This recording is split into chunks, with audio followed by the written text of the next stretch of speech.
Hello there, guys. Jumping at you guys real quick from the future, poking through the world between worlds here real quick.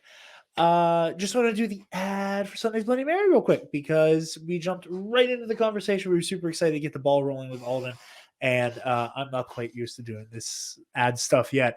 Thank you again to our friends at Sunday's Bloody Mary for giving us this opportunity, and I'm just not used to getting to do it yet, so I made a little bit of accidentally there. But real quick, guys, sundaysbloodymary.com/shop. That's where you guys get your hands on all the most badass Bloody Mary accoutrement on the market.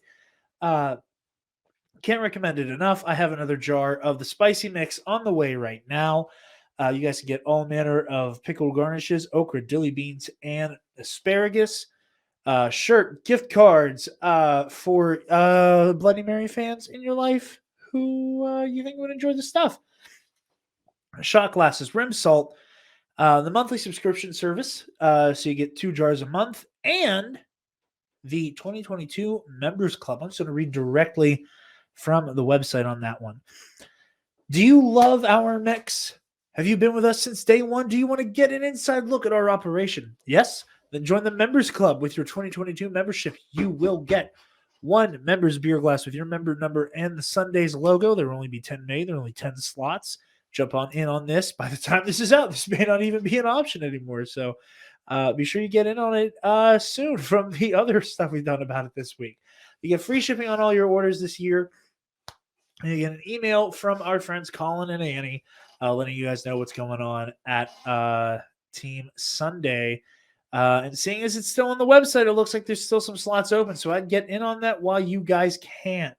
But yeah, go to sundaysbloodymary.com/shop and use code TNAP at checkout so you can get all manner of Bloody Mary accoutrement and help out your favorite nerds while doing it. That's TNAP at checkout, sundaysbloodymary.com/shop.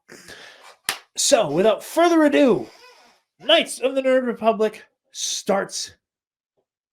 It was worth a shot.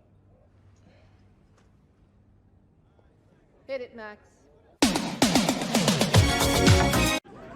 Hello, my friends. It is Aldo, and welcome back to the Knights of the Nerd Republic. You know what to do, and stay profitable.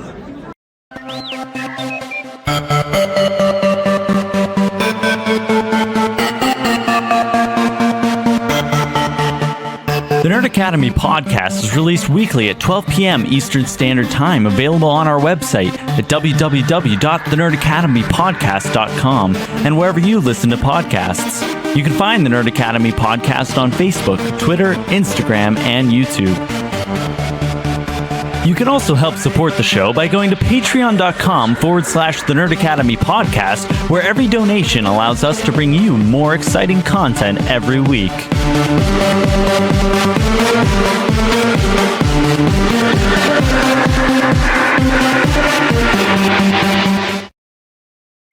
Hello there, and welcome back to Knights of the Nerd Republic, the show where your favorite nerds sit down and talk all things from the galaxy far, far away. Are you showing the shirt? Or are you? Oh, yeah, I thought you were fuddling with your. I'm showing the shirt. Yeah, we have. Wait, real quick. Let's just show them off completely. We gotta.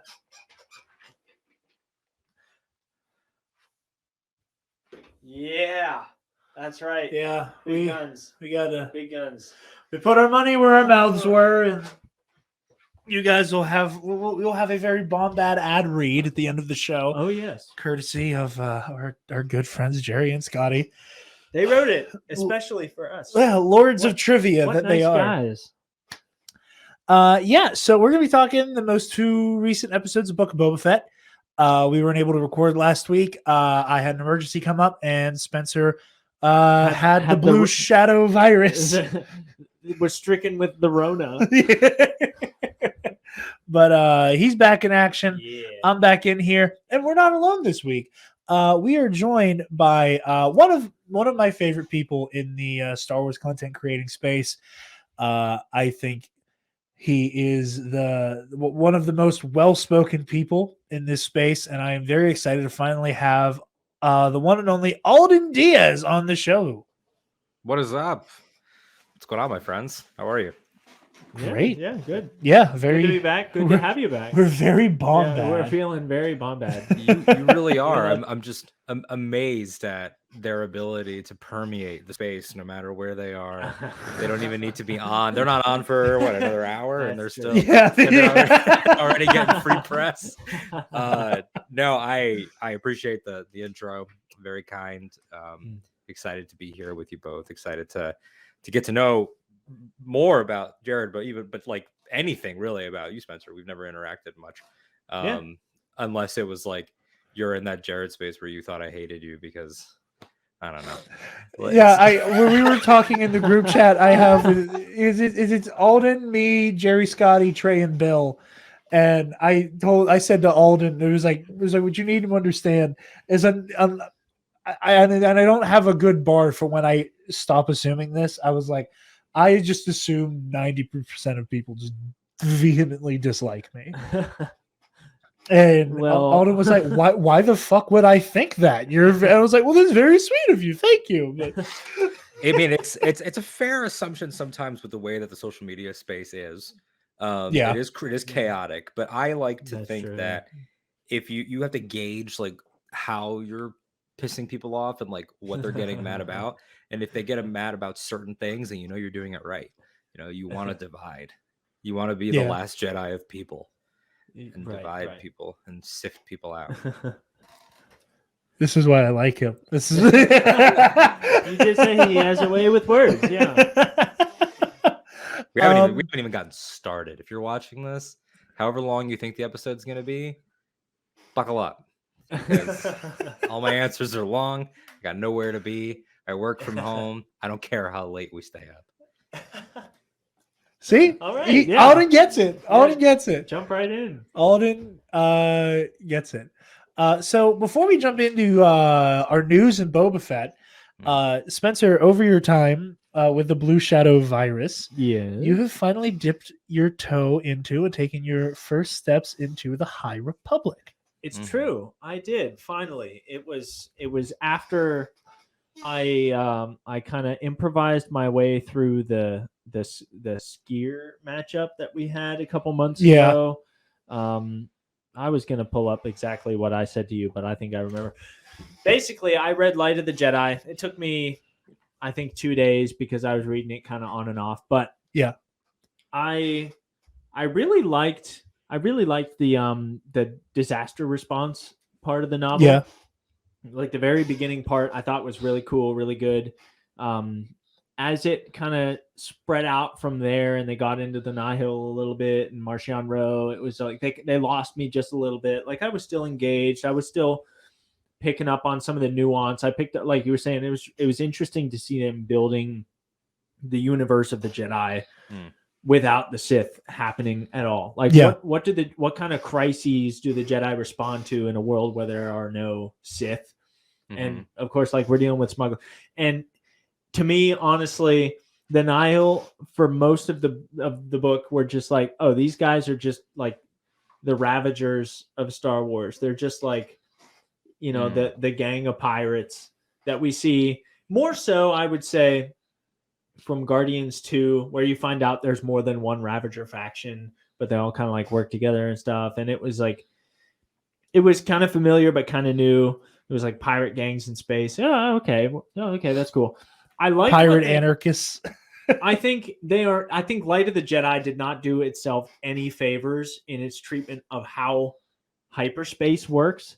I think most of us are still really confused, like grew up thinking, oh, light speed is just like you point yourself in this direction and then you go the speed of light on this plane of existence. And the only reason it's tricky is you got to make sure that your straight line doesn't collide with a star or like an asteroid field or something like that. That's kind of how it was described in episode 4. Like jumping to light speed ain't like dusting crops, It was like, oh, okay. You just have to make sure you don't hit anything. Yeah.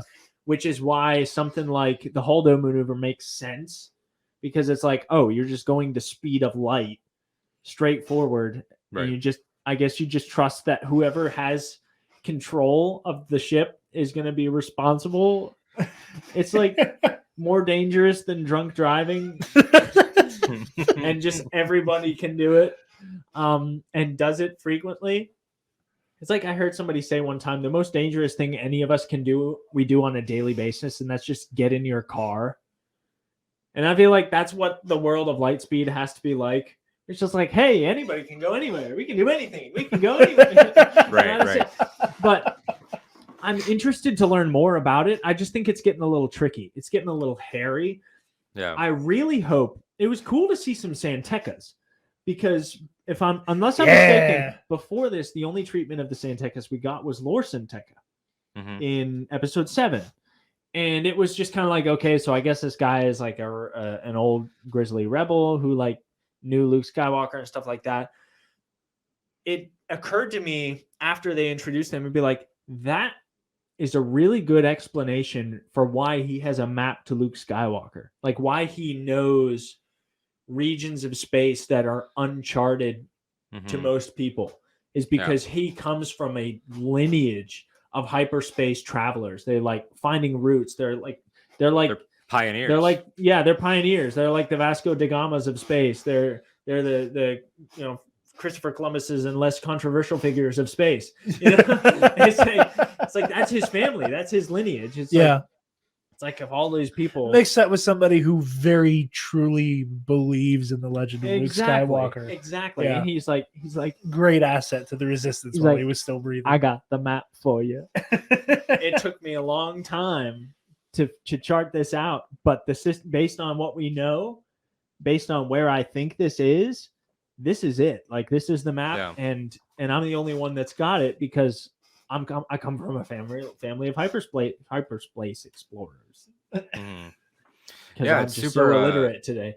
It's super like interesting to see the way they built. Like the Santecas go all the way back to this era. The Staros family. So you see Santa Staros in the Marvel comics. Han's not ex-wife, sometimes partner, sometimes rival. And the way that her family goes all the way back, and you'll see. I don't know if you've read. So Light of the Jedi was the first one, right? For you? Yeah, I have the second, but I want to pound out the Thrawn trilogy before I revisit High Republic. So I've just read the first one so far. Yeah, so that gets built out more. And what's cool is that you'll see things like in Out of the Shadows by Justina Ireland. There's all this talk about would it ever be possible to they have a space station, an experimental space station that the Nile have been working on with a character that I will not reveal because it's kind of twisty, and that is called the Gravity's Heart. And it's like, well, a gravity well, like that's impossible. And then we know by the time of the Skywalker Saga, like we've seen, the Empire. So there's all those like setting things up as theoretical. Like there's Avon Staros is a child genius in the High Republic era. And in the Mission to Disaster book, which is out now on audio and be out physically in March because of COVID supply chains and stuff with books, she is in possession of a Jedi's kyber crystal for reasons. And she is theorizing in her child brain, like, I wonder if a crystal could ever be like focusing stuff like through kyber, and then you're like, I don't know, like a super weapon. Like she's thinking of it like in such positive terms, like kind of like Tony Stark, like focus energy, like we could harness energy for sustaining things. And I'm like, no, burn the research. Like it's gonna be terrible. That was a great way of putting that just now. You said introducing things as hypothetical that become either commonplace or like novel concepts by the time of the Skywalker era. That was really good. And I'm picking up on just tiny little things like that. I think are pretty cool. But it's gonna. I'm the kind of person I have the heart of a Star Wars fan. Like I want to just believe some space fairy tales, but I have the mind of a Star Trek fan. Like this has got to make some scientific sense. Like I got to be able to explain this to somebody who doesn't understand it. And right now, hyperspace is like a no-fly zone, pun intended there. I'm like, don't even ask me about hyperspace because I don't even know anymore. I think it's. No, what were you gonna say, Alden? I was just gonna say it got way muddier even with Rebels, right? Like with the people being able to access the realm of hyperspace as a naturally occurring trait of their species. Like it's just it's an ability these animals have. someone could say, I thought it was based on technology. And then we have to be like, like it has one foot in the mystical and one foot in the scientific, because when you're in hyperspace, yes, you either drop down or ascend up, however you want to describe it, to whatever plane that is. But there is that inherently sort of mystical element to that plane, because if you're going to interact with the living force, you know, the part of the force versus cosmic that binds everything together physically, you are sort of phasing in and out of a naturally occurring thing. So it's more like, you know, it went from Han describing it as like, we can do this via calculation, it's a dangerous thing for us to do. The recontextualizing is almost like hyperspace is always happening. Who's brave enough to tap into it? It's not so much something that we're doing, it's something that is happening, and that's why you create that sort of pioneer feel. There's that character Mari Senteca, who's like 120-year-old woman being kept alive, who can calculate the roots and everything, and that becomes kind of 4C later on. So it's weird, like Star Wars is always doing that, like we present it this way and then we flip it this way, like with the Nile being very Ravager-esque, and then about 2/3 of the way into that book, and now even more so during the whole phase 1, it's like, what happens when you radicalize those people? Like, if you gave them singular vision, how dangerous would that be? Because it's one thing to be like, we're pirates, but then when somebody comes in and says, hey, what about ideology? That's when it gets dangerous. That's when you end up with the people. Can we swear on the show? I didn't ask. Yeah. Okay, that's when you end up with the fuckers we're dealing with today on like the fringes, like once it's like, wait a second, there's a guy that we can all quote. There's a guy that we can all get behind. Like, and Marchion Ro being this younger guy whose daddy was in charge of the Nile at one point, or was high ranking, and he was the eye. For him to just be this conniving little, the older guys don't suspect me, but I'm going, especially if you listen to the audiobook, he kind of talks like a young Werner Herzog. Like, he's unhinged. I told you I gave him a very short list of opinions from this book. And one of the things I spoke at most, I was like, Marchion Ro is not scary. I don't like him. Give me a new villain is basically what I said. I said he reminds me of how I felt about Kylo Ren in episode 7 before we got episodes 8 and 9. He's like a young kid trying to be bigger than his own britches, who is neither scary nor intimidating nor clever. And I'm like, this is the villain you chose? That was me after episode 7. I grew a little bit to like Kylo and to understand his arc over the course of 3 movies. And I'm hoping that happens over the course of 3 books, even though I think that he's the guy that you said of all the Star Wars characters, he's the only one that you just despise. Like, up and down, no questions asked. I just hate this guy. Like, well-written character, but I hate his guts. Yeah. He like all of these different authors who have touched Ro have done this amazing job of inexplicably making the guy whose nickname is the Dark Jedi, who you'd think is going to give a whole lot of latitude to any bastard in space, then I'm like, you kill him and kill him slowly. I want nothing good to happen to him. He reaches new mystical planes of torture. I guess like light spoilers for Light of the Jedi, which is, been out for a little bit. So read the whole idea of, he's, like you said, he's not a Sith. What are the Jedi like during peacetime? What kind of threats are there during that? Oh, it's been 1,000 years. Qui-Gon, what are you talking about? It wasn't a Sith Lord. Like, during that whole 1,000-year chunk, what kinds of threats are there? And for Marchion Ro to be like, I can't fight you. I'd lose. I have no powers. You would beat me. I don't have resources. I don't have anything. We're on the fringes.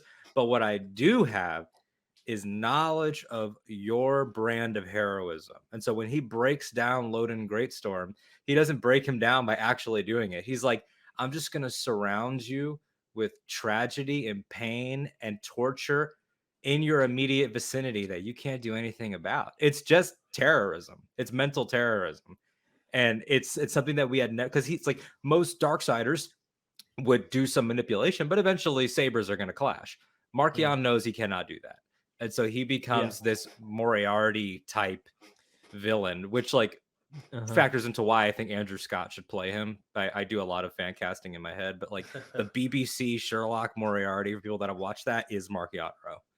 He's just not going to throw a punch. He's young enough for it, I think. Yeah, that would work. But it's very Markion, like in the comics as we've seen him. He's not a chiss. Like, we don't know what Markion's species is, but he looks... we didn't until like last week. We did. I didn't know we know. I didn't know we know now. Just recently. They start with an E. I'll pull it up here, but Eye of the Storm #1. It's a 2-issue series, so you get one that just came out, and then one that will end the phase in February. They give you like a third of the issue is the backstory of his people and why they are so methodical and mistrusting. Embarrassingly behind on the comics, but like his species looks or with the comics. You're talking about the guy who just started the High Republic literature. I meant to say the comics. Like I read enough of the comics to do with the specific versus episode. I'm embarrassingly behind on the High Republic stuff. I'm like, dude, I just started. I read a book. I read one, but they look kind of chissish, and like I can see what's his face from Sherlock, like kind of like a gray blue long black hair. I can see that. You know what it reminds me of, though? It's reminiscent of the Zygerian slaver arc from I think season 4 of Clone Wars. And you know, they don't like ever raise a hand against Obi-Wan when he's in there, but it's just like, you will not be the one that suffers if you step out of line. And that alone will break you. And the only reason I think that Obi-Wan escaped there with his sanity is the fact he was only in there for like a couple days. Poor Obi-Wan would have been done. He would have been done in there. Yeah. Like, I mean, it's like, it's not dissimilar to, and I have my problems with the movie that I'm about to reference, but the whole idea of, on paper, of why Bane was so successful after coming off of Ra's al Ghul and Scarecrow and then the Joker and Two-Face. Bane comes in at that point where he's like, you've more than proven yourself, but that's because you had the spirit to do so. I'm going to break you up here first, and that's going to mean that everything else doesn't matter.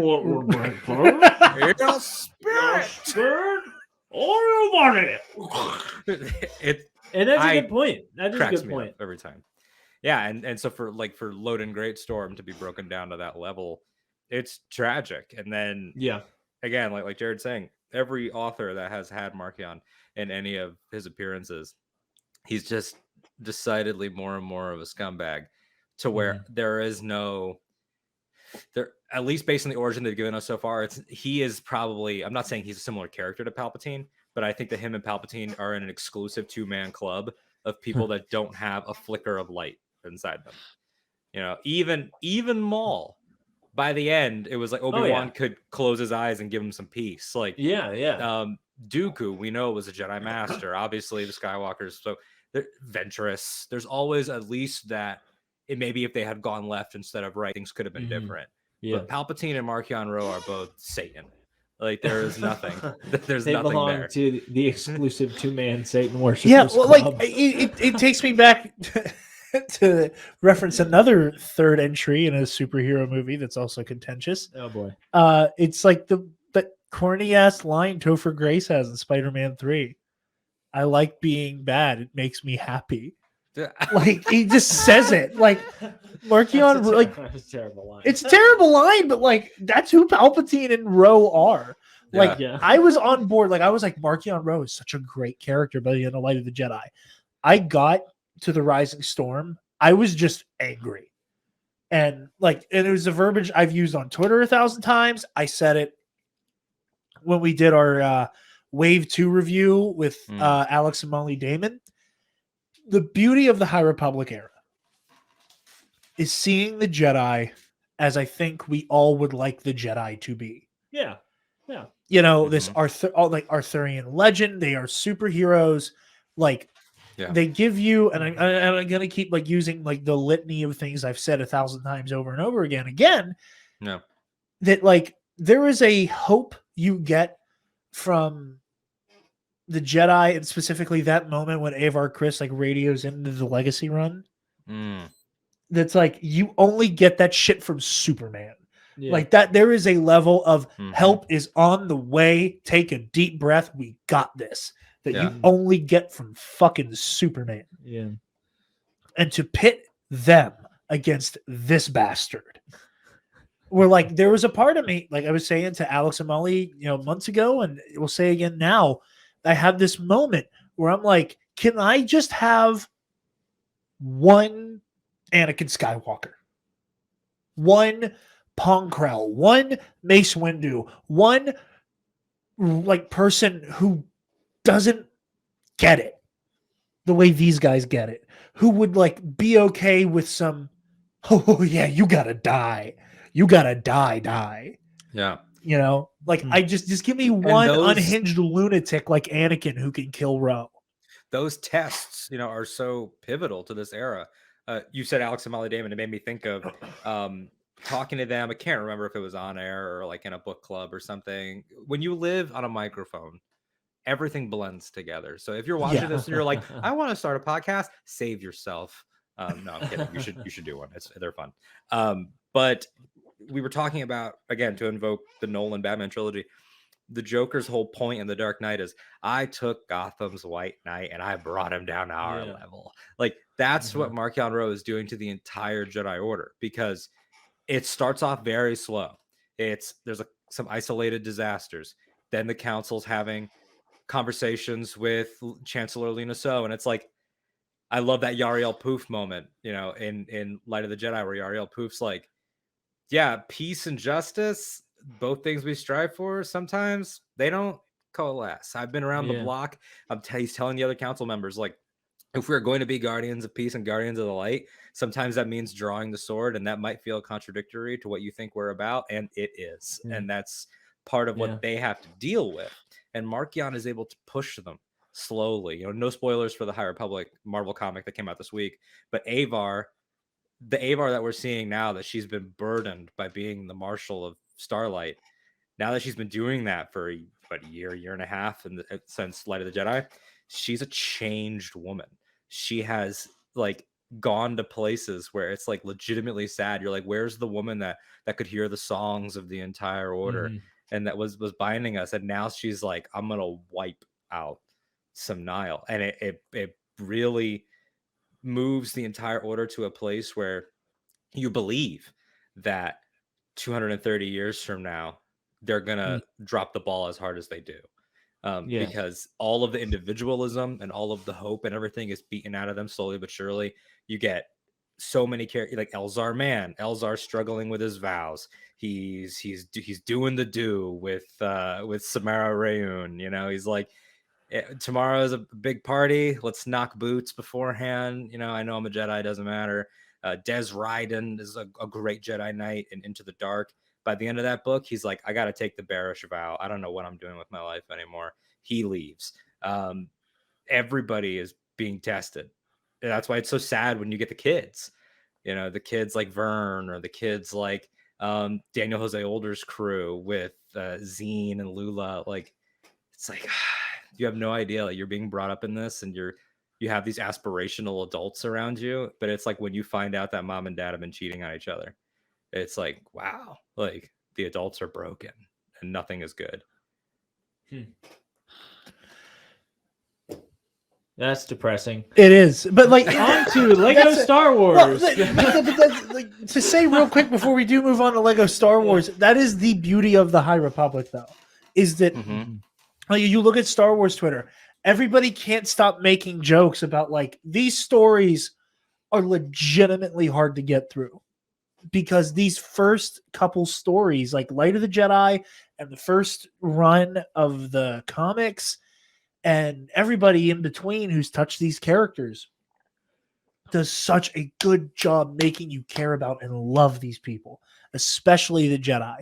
This era was made for the people who, when you ask them, if you were in Star Wars, what would you want to be? And their answer is, I want to be a Jedi Knight.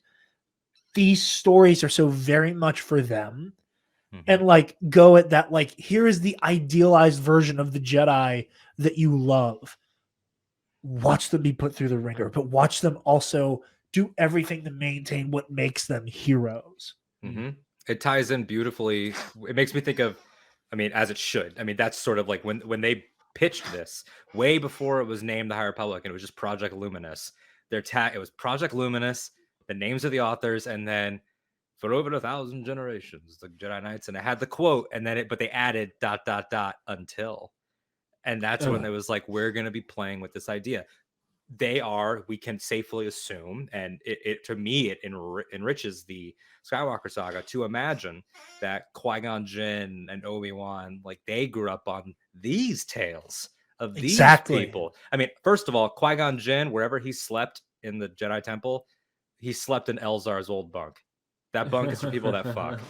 That bunk is for cool cats only. So that's canon. Qui-Gon slept in Elzar's bunk. That's like, they were like, this guy, he's got to sleep. For Qui-Gon's sake, I hope it got washed a few times over those couple hundred years. But so you have that element of these are the heroes that your heroes heard about. And I mean, we know just based off of like, so the Acolyte is going to be Leslie Headland's Disney Plus series. Very excited about, the first one run by a woman, a queer woman at that, with a non-binary lead. Like, it's going to be a wild moment for Star Wars. But it is said to be taking place at the end of this era, approximately 50 years or so before Phantom Menace. So if the end of the High Republic is 50 years before Menace, then you can safely assume that somebody like Dooku would be one of the last younglings of the High Republic. Yeah. And so it's like Dooku was there right as the era started to end as a little tyke and then a young guy. What are his perspectives? What did he pass down? And by the time that gets all the way to Luke with Last Jedi, Luke is saying the Jedi Knights were deified, and that's why everybody forgets the hubris and forgets all this stuff and everything that's so beautifully conveyed in that movie. We get to read the truth behind the deification. I am sure that by the time of Phantom Menace, Avar Kriss is only remembered for being the hero of Hetzel, the woman of the song, everything that she was. They're not going to remember all of the emotional, sexual turbulence with Elzar. They're not going to remember how much it sucked for her to turn into a space cop. They're not going to remember all the political strife. They're only going to remember the good. Yeah. Which is good and dangerous. Point. Yeah. Real quick, I'm showing Spencer the link you texted me. Mm-hmm. Alden. That's the Evereni. Evereni, yes. And their planet is like it's really great issue. It's in a constant storm. So that's where the idea of that ideology comes from. And they used to have this beautiful society, and all their society were on these giant moving city ships, and everything was great until a storm went out of control and destroyed them. And you get to see the slow descent into a people that is kind of like America, a slow descent of a people that is just self-serving and stabbing each other in the back. They go from perfect harmony, and then Soul takes you through, and it's like, and then this happened, and the government and the people turned on each other. And then this happened, and the people turned on each other. And then this happened, and individual families started turning on each other. And you get this like history, and by the time you're done, you're like, man, Marchion, you were not set up for success. It's really interesting because I'm making my way through the Darth Bane trilogy right now. I'm about a quarter of the way through Path of Destruction, partially for some Versus series research. Hint, hint, wink, wink. But I love there's a similar thing between Darth Bane and Marchion Ro as well, where it's that like you are a product of your environment, and we could only ever like the events set in motion could only possibly end in you.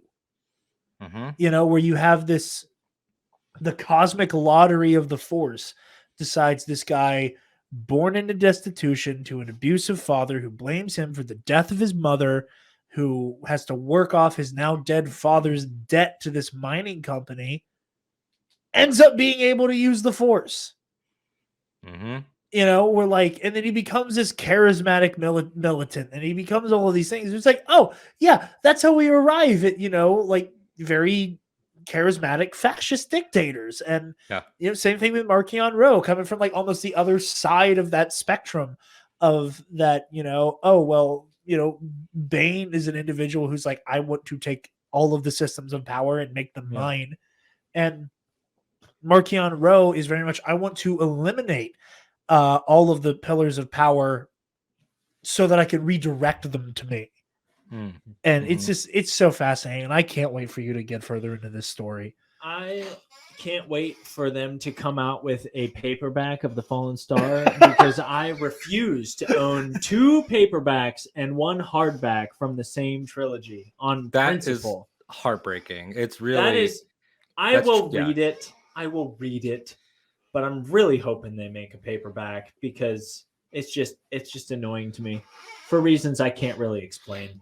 No, I mean it bothers you. You will. I'm like that too. Like I'm looking at my bookshelf right now, and my eye was like immediately drawn to wherever there's a discrepancy. If it's like when Marvel or DC Comics, when they release, let's say they are all paperback, in theory, awesome.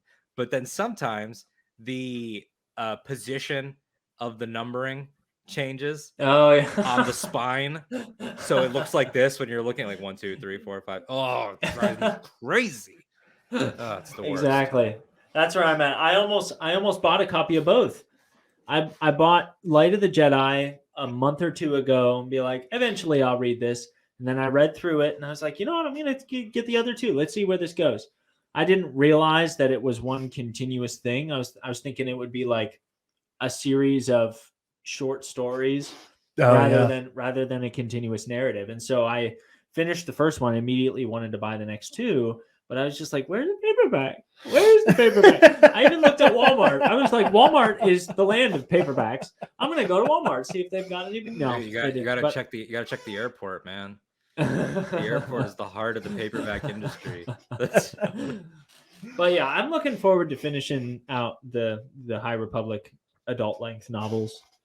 I remember I asked you, I was like, okay, what all is going on here? And you said, well, there are several adult novels, and I'm like, what? What do you Come mean? again?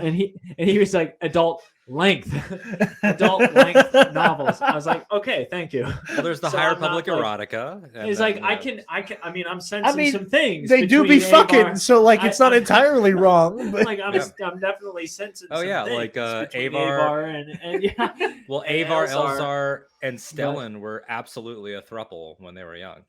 Yeah, absolutely. And it's gone beyond fan theory to the point where I think it's canon. Like I really, not even like in a funny like. It's my canon. I think it is canon because canon. In Trail of Shadows #3, Emmerich Kaftor, who's one of Daniel Jose Older's creations, he's a Jedi. He's a Jedi Knight, but he specializes in investigation. So after the events of Rising Storm, Stellan puts him on this. He puts him on this. I wonder if he has a space blacklight. That would bring the investigation to a close very quickly. Oh, for sure. Yeah. If you're in Elzar's bunk, like, Jesus. Right. Go into Elzar's quarters and he just pokes his head out and be like, hey, Reith, it looks like the lower levels of Coruscant in here. Come here. Come here. Like, look, it's just 100%. Purple in here. It's just, he's like, oh, there's nothing, but the color is wrong. No, it's everywhere. We're looking at it already. But so in that issue, so we've established multiple times Elzar and Avar since they were young have been in this will they won't they've obviously been intimate. In this issue, well, in the Marvel series, Stellan, who's now a council member by the time of Rising Storm, or ascends to the council in Rising Storm, I think right at the beginning, I think, or right before the book starts. And so he's now a council member, and Avar is the Marshal, which you saw at the end of Light of the Jedi. She becomes Marshal Starlight. They are now clashing in these leadership positions with differing philosophies, which is hard because they've been friends since they were kids. But then Emmerich Kaftor and Stellan are talking after they've seen Avar, and he's like, so it's not really, I'm paraphrasing, but he's like, it's not really like back in the day, huh? And he's like, what? Oh, it's not like that anymore. And I was like, not like what, Stellan? not like what? I was like, did you? So either you and Elzar either both dated her at separate times, but that's less spicy. I like the spicy one. I like you all dated at the same time. Like a big fat triangle. A Jedi throuple. I was like, okay. all right. I was like, and Elzar and Stellan are still close. I was like, positivity, no judgment. It's like she broke both our hearts, man. And we move on. It's beautiful. I want to say so many things about the Fallen Star, and I can't because I want to ruin it for him. And Alden is able to just telepathically know exactly where I want to go with that. Just pain. Well, we are almost 40 minutes into an episode about Legos and Boba Fett without addressing either. That's how good the High Republic is. I know, and it's definitely worth discussing. But we'd be remiss if we didn't. Talk about it at some point. So, Lego Star Wars Skywalker Saga. Oh yeah, we got a gameplay trailer. Hell yeah, it looks cool as hell. It's for the OG traditionalists. It's a little scary looking. Yeah, but, like I grew up in an era where you just unlock any light side or any dark side Force user, and their abilities were lightsaber strike and use the Force.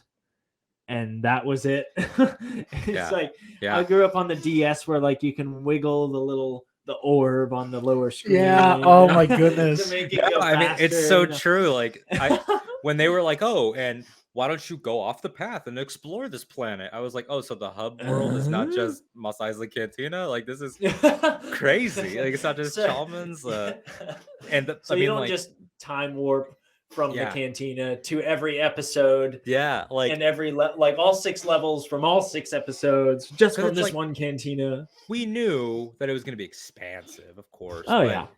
But just like I was just rattling it off in my mind, knowing that we were going to talk about it. You have technical things like those games were always wide angle, and you would walk around with your characters. Like and now it's sort of over the shoulder third, especially with blaster characters. It's got not just 1 or 2 more Force powers, but Force side quests, the ability to alter emotion of like a bantha, like they showed in the trailer. That's cool. Yeah, that was cool. So crazy. And then, but even like ability trees. That was the newest, most wacky thing to me.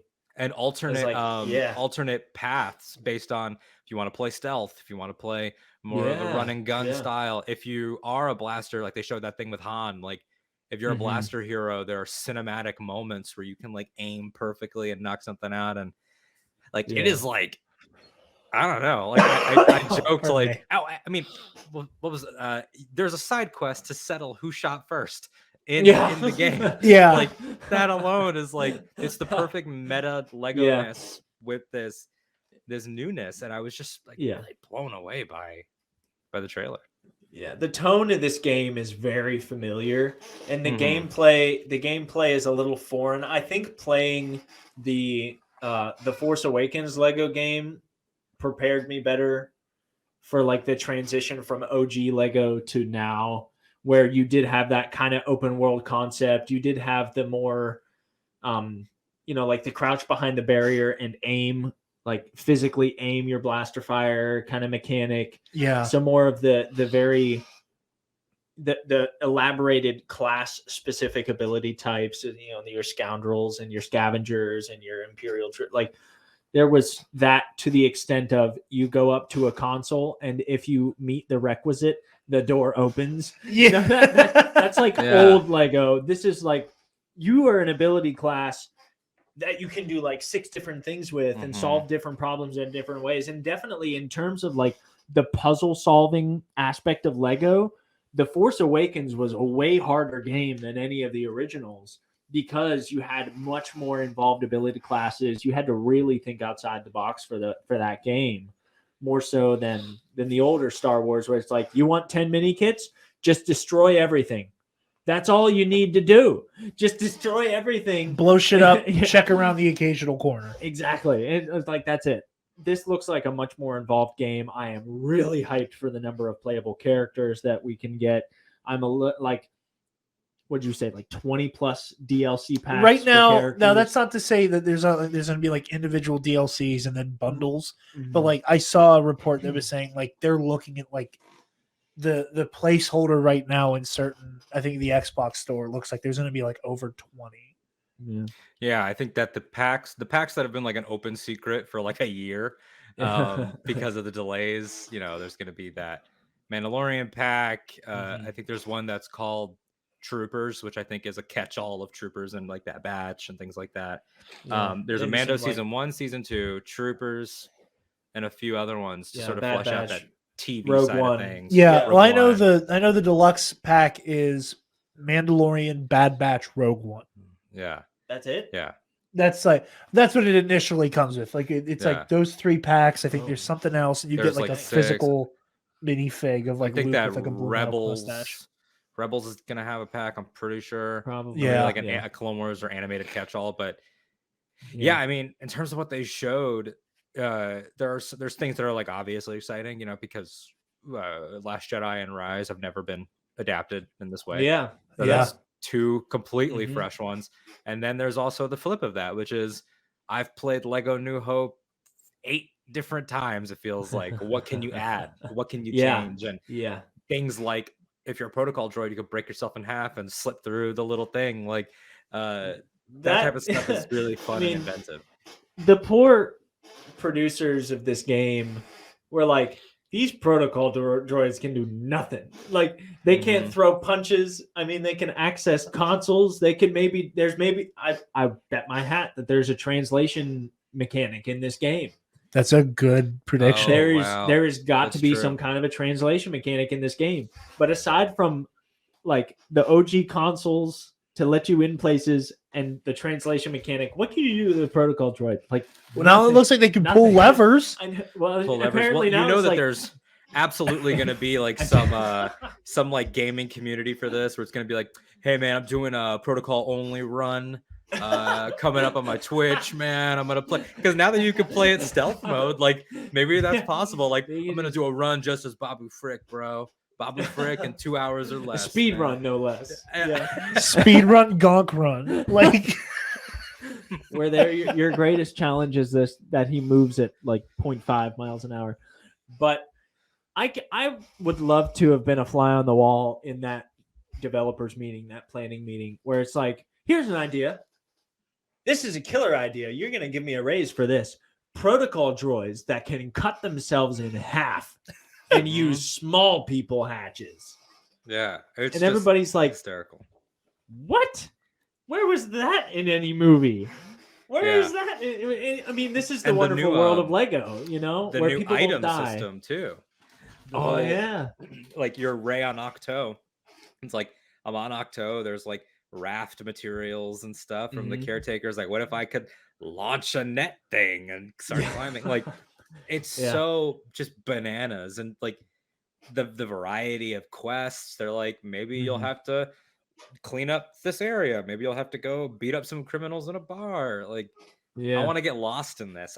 Walking around on the floor of the floor levels of Coruscant in Lego form, like that excites me the most. Just Coruscant, man. And Jared, my biggest disappointment about this game, I'm a PC player, but my PC hardware is really low tech. And I remember I texted him and like my greatest disappointment is that I don't meet the system requirements to play this game on my laptop. And Jared said, it's okay. Worst case scenario, you can come over for a weekend and we can pound it out. And in my mind, I was thinking, that sounds awesome. But I don't think there's a chance that we finish this game in a weekend. Like, from the time I get off work on Friday until I go to bed on Sunday night for work on Monday, there is no version of the story where we finish this game in 3 days. It just can't happen. And that's so cool. Maybe story mode. That's a good thing. Maybe story mode. Maybe story. Which begs a question. Yeah. Where are you two going to start your journey?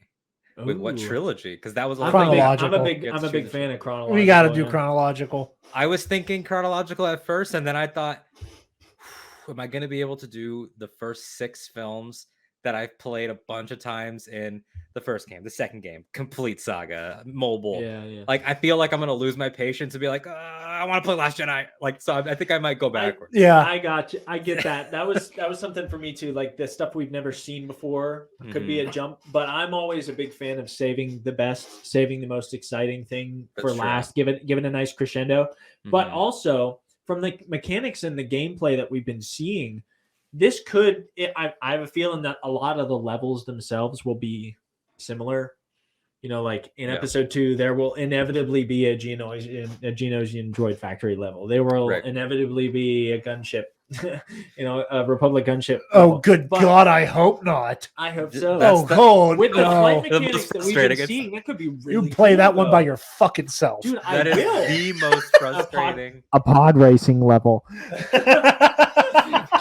Everyone triggered. The pod racing level, but they're gonna make you go through it. They're just gonna reskin it, so you have to play it a bunch of times. So it's gonna be like a father race in Last Jedi, but it's just a pod racing level. And that's the cool thing is for those 2 movies that have not been adapted, and for Force Awakens, because I'm sure they're gonna give Force Awakens a nice polish up. What the hell is the level breakdown gonna be? Like I was tweeting today about Rise. Rise gets criticized a lot for its video game plot, but it's like here that is a massive positive. Video game. That is like what the hell is the Festival of the Ancestors going to be like? The Vexus Cave, Exegol, the Citizens Fleet, I'll tell you what it's going to be. Battle of Creighton 8. A graphics processing headache. Think of all the characters that you have to generate into a Festival of the Elders on Pasaana, into a Citizens Fleet. It's no wonder that my Grove City College standard issue laptop cannot process this game. Yeah. Like there's just so much going on. But do you know what else this game is going to be? I know exactly what it's going to be. It's going to be a big nut bus. He's my favorite Star Wars character. That's great. That guy, I remember him from Clone Wars. I believe he was the guy who bought death sticks from Sleaze Baggio. For sure. By the way, that is Glupshido. That is Glupshido. Isn't Sleaze like? Didn't he go clean? Like, isn't he in one of the books for a while? Yeah, in the episode 2 visual guide, it was like, what is his name? Evan Sleaze Baggio or something like that. Avon Sleaze Bagano. Evan Sleaze Bagano. He went clean for a while, but fell back into old habits. Is basically what it said. I was like, that's so fun. How did nobody tell Pablo Hidalgo to stop? Like, how did nobody look over his shoulder and go, Pablo? We're fucking kids, man. Like, you want to chill? Okay. You want to buy some death sticks? He is in his last canon appearance, 2017 Star Wars Adventures number 25, and a story called the Right Wrong Turn. Okay. And I think in that he is clean and chill, and so it makes me think like, is he like dealing with all the lives he ruined with his drug peddling? Oh yeah, okay, here it is. In the Imperial era, so he lives all the way through to the Empire.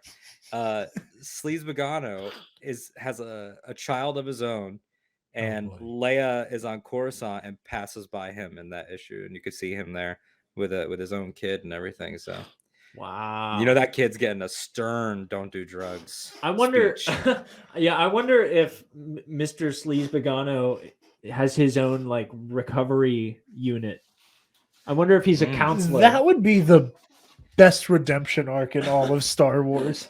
And I have a tattoo of Kylo Ren on my leg. A genuine Star Wars drug addict who gets clean and helps others to their own cleanliness. Yeah. The best redemption arc. Starring Ben Affleck as Avon Sleaze Bagano. Somebody who has the Photoshop capabilities to take like the infamous picture of Ben Affleck just going like with the antenna. The newest installment of the Maleficent Syndrome, which we talked about a couple weeks ago, be like taking an obscure character that nobody wanted to know more of, giving them their own movie, and the title of that movie is just Sleaze. Yeah. Star Wars story. We always have to break it all the way down. Yeah. Like it cannot be Cruella de Vil. It has to just be. Yeah, it's got to be Cruella. It's got to be Maleficent. Joker. It's got to be Joker. It could not be. This is 2 words, but it couldn't be like Winnie the Pooh or the 100-Acre Wood. It was Christopher Robin. They had to make it sound like an Oscar movie. Yes. Christopher Robin. That way, if you didn't know, you're like, Christopher Robin with Ewan McGregor. This is probably a nice drama. Gotta see that. Gonna do Kenobi. Yeah, we still Logan, but we did. The difference is we asked for that one. Yeah, we did. Were begging there's for a book. Kenobi. There's a book called Kenobi about his time. Quick note on that. You all remember at D23 when Ewan walked out that same day? Uh-huh. Okay, earlier in that panel, what happened? You had Diego Luna, Alan Tudyk come out. They were hyping the Cassian Andor show, and Kathleen Kennedy was on stage, and they were both like, "What do you think, Kathy? Can we say the title?" And she was like, not yet, not yet." And then it was just Andor. What were you hiding? What were you hiding? I remember when she was like, "Oh, don't say it." I was like, "Oh, is it gonna be like Cassian Andor and Black Sun or Cassian Andor and the something something?" It's a big reveal. Yeah. I was like, "Oh, this series is gonna be nuts." Not that I don't think it's gonna be great. But when they were like, "It's called Andor," I was like, "Yeah, I hope." Like, I was like, all right, that makes sense, I guess. I hope. K2SO is like throwing a grenade over his head, like, "Don't mind me." Yeah, pretty much. I'm not in this show or anything. I'm not in. Yeah, and it seems like he was quietly rewritten out when Gilroy took over production, because now Alan says, "I'm not in the first season." Maybe it's like a kind of like they did in Solo. Like they don't start out as partners at the beginning, but you see how they become partners. A thing. Yeah, maybe he's like the last 3 or 4 episodes of the season or something. But, something like that. But yeah. Before we move into Boba Fett territory, this is going to be a hard question. Oh. And I don't feel the need to limit this to the sequels, since that's the most fertile ground for stuff we haven't seen yet. It can be stuff you just want to see in this new format get a facelift. Mm-hmm. And I'll start with you, Alden. Mm. Scene, moment, fight you're most excited to do in this new version of Lego Star Wars? I will tell you that I thought about it a lot today. There were lots of contenders. I will say my runner-up is probably Kijimi Dyad duel in the 2 locations, because like that and Lego could be so funny, because they could physically show like the Lego set switching or something, like something really clever like that. Could be really interesting.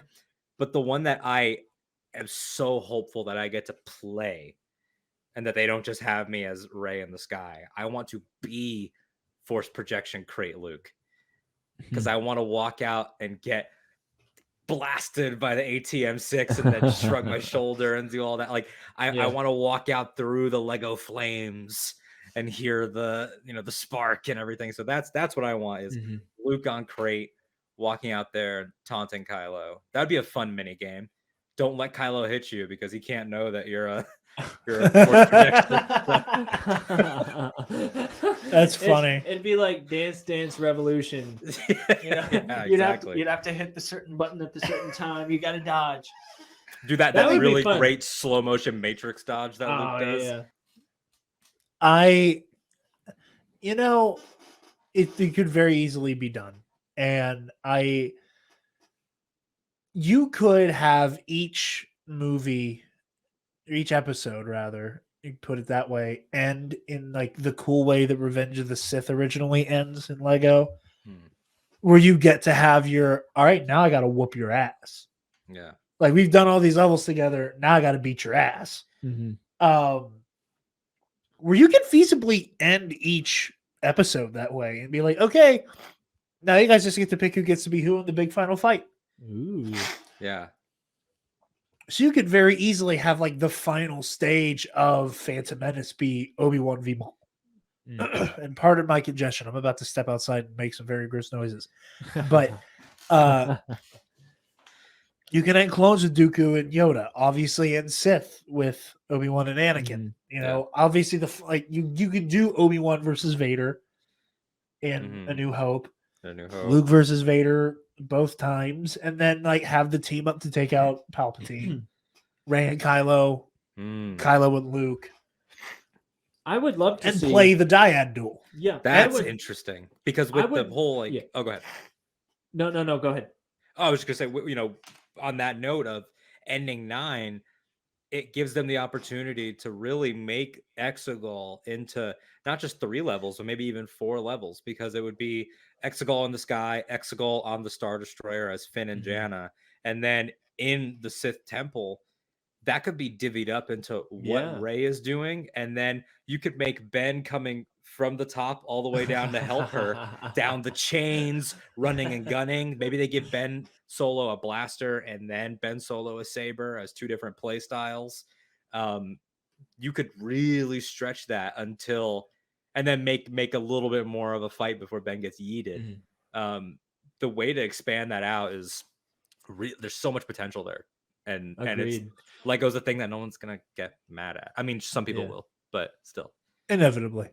Yeah, I would love to see, and this is from a game that had a lot of hype, and I was really excited to try, and it flopped. It was this game from like 4 years ago, For Honor. It was this sword fighting mechanic game where it was like you used the joystick to determine if it was a high block or if it was a side or low block, and like you could choose between heavy strikes and light strikes, and heavier strikes obviously did more damage, but they took longer to execute. And to depend, I would love to see even just a rudimentary duel mechanic like that for your Mustafar duel. For especially the one that made me think of it was Obi-Wan versus Vader on the Death Star, because when we see that in film, it's so just like, there's hardly any finesse to it. I mean, it's the first saber duel we ever see. You don't expect much from that one. It evolves from there. But to have that kind of a duel mechanic would be kind of cool, I think, in some circumstances. Even to see them lean into the fact that saber fighting style in Episode 4 cinematically is vastly different than what we see in Revenge of the Sith, and maybe lean into that. And vastly different from what we see in like The Force Awakens. Exactly. It would be in the player's within the player's hands to slow the fight down, accelerate it up, and in that line of thinking, the potential there to have fun with your experience. Maybe you're a kid and you're like, no, I want Vader versus Obi-Wan to be more flippy. Like, I'm going to play it that way. Like that scene 38 reimagined or whatever. Exactly. And they did confirm combos. So maybe they are sort of along that line of thinking. Confirmed that there's going to be, you're going to be able to build up combos, which immediately makes me think like, what are the combos like for the people with less obvious weaponry, or like less like what is what is a combo for somebody like Boss Nass? Like he just like blah, like right in your face, like after you like what is going on? Depending on how hard they go with some of the animations though, like, and it's one of my favorite things about like Battlefront 2 2017 is like, and again, obviously this isn't photorealistic in the Frostbite engine or anything like that. But like just seeing like the way that the animators and programmers would be like, okay, here is one moment in the Duel of the Fates where Maul like breaks away from a sequence and just to keep the momentum going, like brings a sword around his whole body. Like little things like that add just so much personality, Like we even see it a little bit in the and again, like it's probably from a cinematic, but like the little bit we get of Rey and Kylo in the throne room on the Supremacy, where like we see like Kylo in the animation, like doing the full body, like come and get it. That like we see Kylo. I want to see him do the point. I want to see the saber point. That would be a great idol thing. Like if you're not doing anything, your character, he just like does a flourish and then holds it up for a second and then goes back to being. But I would love to see a cinematic moment too in game where that happens, because that's such a cool thing. Yeah, so simple, but so and it's cool. a way to give those saber characters, because they seem to really. I mean, that's how the trailer starts, like with a blaster, and then it's like with a light. Like they seem to be really thinking about the two different styles. And they've done a lot for the blaster. I mean, playing at that Padme section looks rad in the factory. Being able to take cover in third person, like they show with Finn. Like I'm like, what is this? Is it gears? Like what's going on? Like they had that. They first introduced that, as far as I know, in the Force Awakens game. Okay, but it was like very. Not few and far between, but it was like the obvious thing you had to do to progress to the next part of the level. It was like you crouch here, you have to, pew pew. Okay, keep hiding. Okay, pop up. Pew pew pew. Okay, and there would be like stuff flashing. You have to hit this to trigger this certain effect to continue on. It seems like for this level, it could keep doing that, but it also seems like there's the potential for you to choose that over something else. Like you were saying, stealth versus, I prefer a straight fight to all the sneaking around. And you could have the option to do that, take cover and fire from behind this thing. But in the Force Awakens Lego game, that was the only way that you could target manually with your blaster. And having the ability to do that. I cannot wait to play this game with you. Just so that conversation could come up 30 times. I prefer a straight fight to all this sneaking around. Like what? Yeah. Oh, yeah, that's going to be always go for stealth. Yeah. Always. Depending on the game. Now, here's my whole thing. In terms of how specific we're able to get with those paths, if you're watching this, game developers, if I'm playing as Zam Wessel, I want to reserve the right to send a droid, to send 2 slugs, to accomplish everything for me. I'm pulling it up. We'll have to try something. I too have seen that Cosmonaut Variety Hour video. Hold on. If at first you don't succeed in blowing up the senator from Naboo, send 2 slugs. Someone has to have clipped it. In the meantime, to answer your question, yes, the two levels that have never gotten boring for me over all of the reiterations and such that I would love to see again, but like with a touch of newness and some nice polish, some new mechanics maybe. The arena scene from Clone War or Attack of the Clones, that has always been a really fun level to me, even in like the OG days, but especially in Lego Star Wars 3.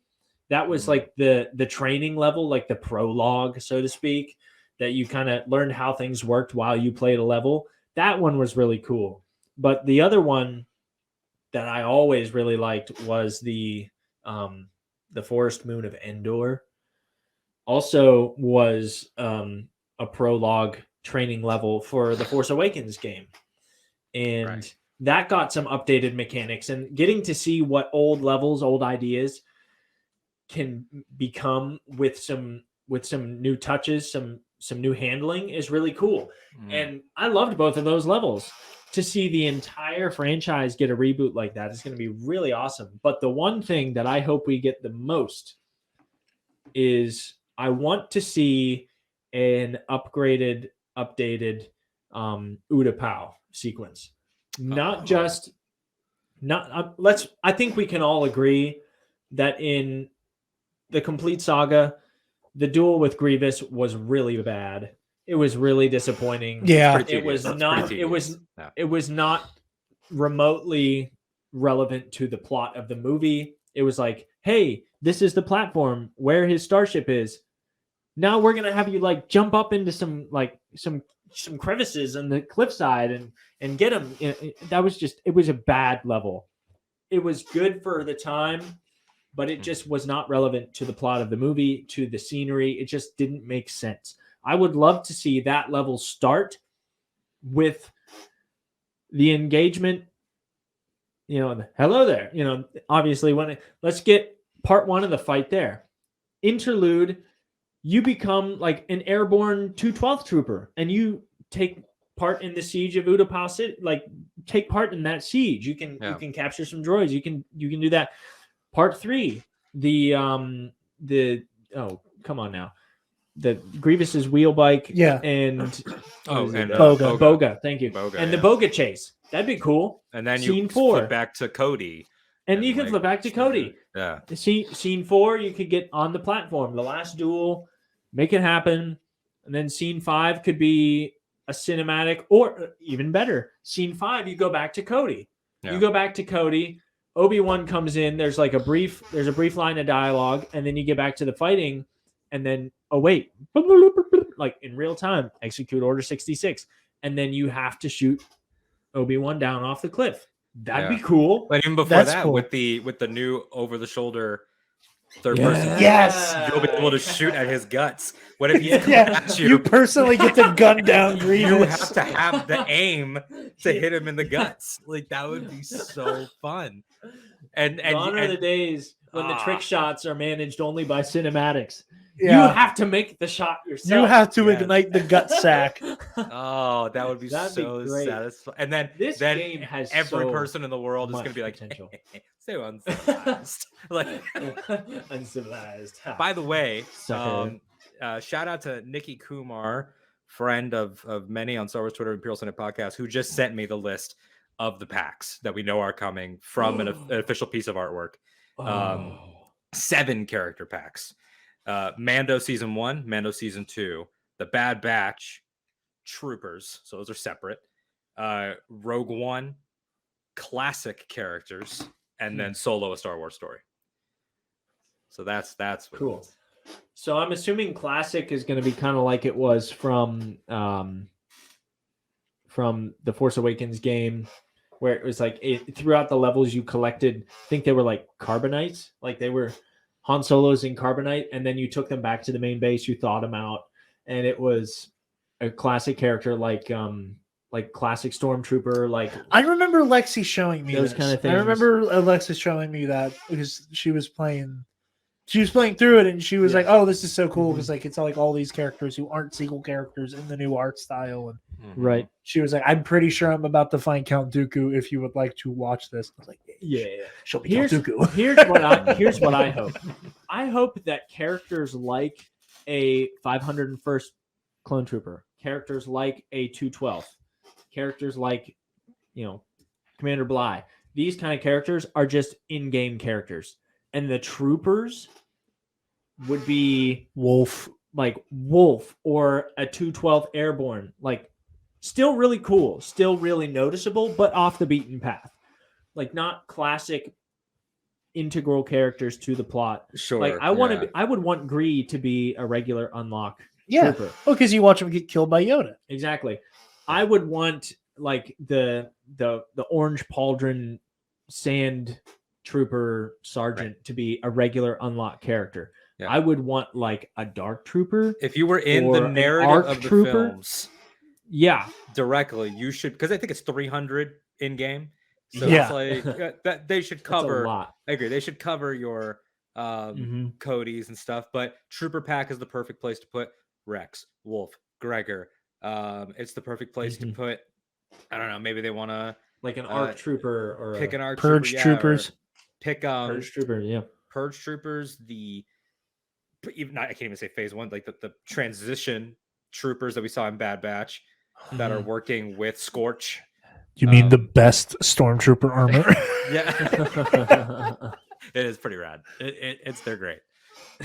Transition troopers. Yeah, like phase 2.5. yeah, exactly. The That's good. phase of Macquarie. They are they're gorgeous.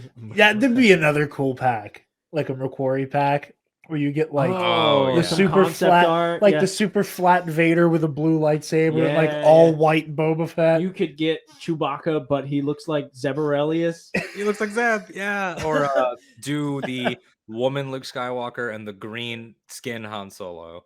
But then you could also do the Han Solo with a saber. No. Prototype Boba Fett has been a playable Lego character in games past, like the all white cream color outfit that the Imperial troops were kind of inspired by. Yeah. He has been a playable character before, and he's a Macquarie, isn't he? Yeah. So you know who needs to be playable in the Mandalorian pack? The Frog Lady. That is Papa Dave. Papa Dave as Trapper Wolf needs to be playable. Full screening. Oh, wait. Full screen Trapper. He needs to be playable. I need to see my dude in there recognized as a Lego minifig. That way I could run around changing the canon as I want. Run around and be like, heh. Maybe there will be, you were talking about like, choose your path, like alter your destiny kind of stuff. Maybe there will be missions that you can only do if you are Dave Filoni or George, like only you can alter the entire path of Star Wars. That'd be cool. I know they wouldn't do it and they shouldn't do it. But it would be really funny if in this game, like in The Force Awakens, Kathleen Kennedy is a playable character. She was in The Force Awakens. Yeah. Yeah. She's do it again here. It's like her you and give Kevin Smith, right? It's like pretty. Abrams is in there too. It's Abrams, yeah. Oh, Kevin Smith's in the Batman one, I think. He's in or DC Superheroes. That makes me so happy. He's in one of them, yeah. You can play as Kathleen Kennedy and like just to be petty and piss off all the people who deserve to be pissed off. Like you walk up to a dude, it turns into a chick character. Like every like literally like just to poke that bear. Just like there's a couple minifigs that like vaguely resemble Lord and Miller, and she just snaps her fingers. Yeah, and it's 1 hour. Just little things. Again, not that any of us have that opinion. It would just piss off all the right people. For me, the scene I really want to see, and it was one of the things that I loved in the way that like the Lego games took liberties with like really specific shit. Like, for example, and I stand by this. This should have been the way Dooku died in Revenge of the Sith. Like for whatever reason, in Lego Revenge of the Sith, Anakin only cuts off one hand. Like it's very like clearly he like takes the one hand and then catches the lightsaber, and then boom, him like with both. I think, in good faith, that's got to be one of the hardest things to choreograph using Lego pieces. No, you're right. You're right. That whole like wrap around because it's clunky as shit anyway. But like little things like that, and like having it be Luke and Vader actually fighting the Emperor together. Yeah, and like the Force Awakens one, like that prologue, they like double down on that, like Anakin and Luke are like, no, like we're gonna kick your ass, instead of it just being like, no. They expand it out, yeah. And we've already seen that like this game's Force Awakens is gonna be at least a whole Jakku village as Poe running and gunning third person type thing. Yeah. So yeah, they will. I think that for something like the Dooku thing, with that trying to do the hands and everything with that particular cutoff, like play with the Force, like have him like pop out his little Lego hands or something, like lean into the comedy, just pull him out and push him away. But again, something that is going to be a constraint for this. Well, I just want to say real quick before I lose real quick. I want to see Ben and Rey facing Palpatine get the same treatment as Luke and Vader. Yeah. Like that has been my thing for years now, is that they should have gotten a tag team him. Yeah. And if I just get this like little like scintilla of what could have been of them working together to defeat the Emperor. Yeah. I'm so happy and like with that. I'm a Rise defender, but that's even a thing for me. Like when the two sabers go up, I'm not saying I need him to bust out one of his necessarily and have a duel, but I think it would have been cool if he was doing some lightning blasts in both directions and it was like block, like the two of them like doing just something. Yeah, because up until that, what Rey was doing with his guards, push you down, push you back, pull, do all this, like it would have been cool to top that. And it's like now it's two of them. And they're maybe tossing the sabers like Cap and Thor with the hammers. Doing that That'd stuff. Be cool. Like, that would have been super cool. But the biggest plot constraint with this game, as with any other Lego game, is that unless you make a drastic change to the play style, you need in every scene to have two playable characters, which is where something like Grievous versus Obi-Wan on the landing pad gets a little hairy, because who's going to be there? Is the Boga a playable character? Are you going to just have a 212th trooper along for the ride? If so, does player 2 get to do anything in the final cinematic? Like, if not, that kind of stinks for player 2. They have always operated under at all times there will be two playable characters, sometimes more, right? There have been 3 or 4 playable characters at a time in some games, but there's always two there are. No less, sometimes more, but no less. And so they are going to have to find creative ways to work around that 2-player minimum, which I think they should keep. I don't think they should do away with that. I think it would be less clunky at points if there was a single player mode.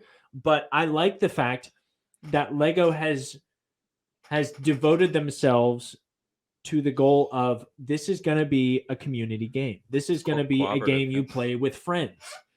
Yeah. Whenever we were in quarantine during COVID, we got sent home from college. Me and my buddy Jeb, who came home with me and spent 2 months at my house. We played through 3 different Lego games. Why? There wasn't really much else to do. No. But also, it's a great game to play with friends.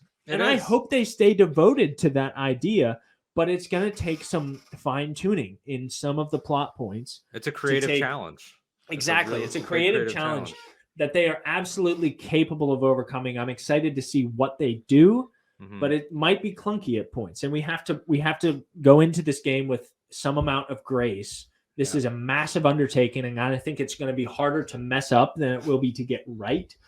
But there are going to be some things that not all of us are totally thrilled about. Of course. That's the case with any game. But I'm super excited. With those sequel movies that we're emphasizing, especially with 8 and 9, it's going to be very hard to do the scene that I brought up with Crate Luke. It's going to, unless you split screen it and somebody is Rey in the sky and someone is Luke distracting Kylo. I don't know. Rey, I am all the Jedi. I don't know how that's going to be 2-player unless Ben is like, I made it back up, and he like gives her some force or something. Or they change it so that they tag I said, but like I think a moment like I am all the Jedi ends up being relegated to the cinematic, unfortunately, or at the very least there becomes a moment where like if you're doing couch co-op, you both have to like button mash, and like that's how you're like throwing the lightning back at Palpatine. That could be cool, something like that. Yeah. But resorting to a cinematic is the old way of doing things. Yeah. I really hope that we are past that point where they are This has got to be a multi-million-dollar, maybe multi-billion-dollar effort to make this game happen. I just thought of what I would do. How I would spend some of those millions. I would say, now hear me out, guys. Player 1 is Rey. And they're like, who's player 2? And I'm like, player 2 is all the voices of the Jedi past. And they have to do button combos to cheer her on. So like if you do a certain button mash combo, does the every Jedi that ever lived lives in back to that Dance Revolution mechanic from Craig. Exactly. Like the next button combo in the or if you fuck it up, you end up with like a less inspiring Jedi. Like it's instead of getting like Kanan Jarrus, you end up with like I'm a gun Coyote Mundi, where it's your thoughts dwell on your mother. Yeah, like, Kitty, do I really need to know that right now? And then like Lego Ray could be like, I'm over it. Like, what are you talking about? A less inspiring Jedi. But if they stink bad enough, like in Guitar Hero, they'll boo you off the stage. They'll boo be like, you just get flash fried by Palpatine. Screw you! I'll do it myself. Yes. Boo! Boo! If you fuck up hard enough in the right direction, instead of any voice lines, you just hear the sound of Jango Fett's blasters going off, and you know you got Coleman Trevor. You get like the dun, dun, dun, dun. And then that's how you know you got Coleman. Aww.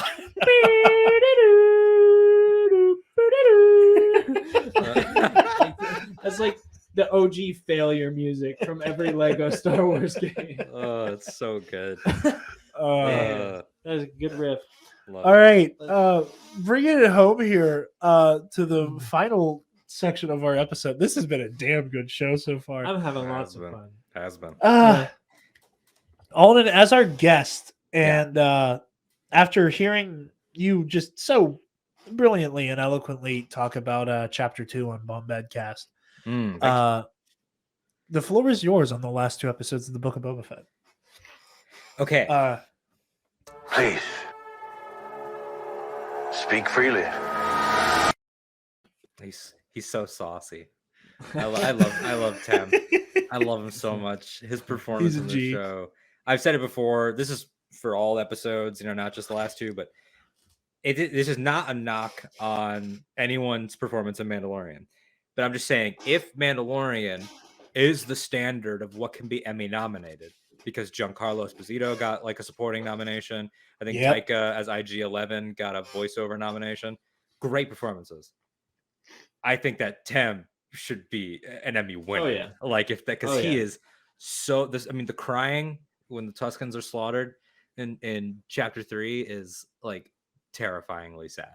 Like it is, it is just absolutely gut wrenching. And of course, with the slaughter of the Tuskens in 3, I want to lead with the basis of I am a white passing Puerto Rican guy. That's not my area. It's not my lived experience. So I'm not going to pretend to talk about it in a way that services that. Go find indigenous voices. Don't listen to YouTube. Don't listen to BS articles on BS sites. Go find your indigenous Star Wars fans that get it and listen to them about that point. That being said, I think that these 2 episodes really kicked up the pulp in a big bad way, whether that's with the mods, whether that's with things like Chrysanthemum, whether that's with the Rancor being like this space dog pit bull.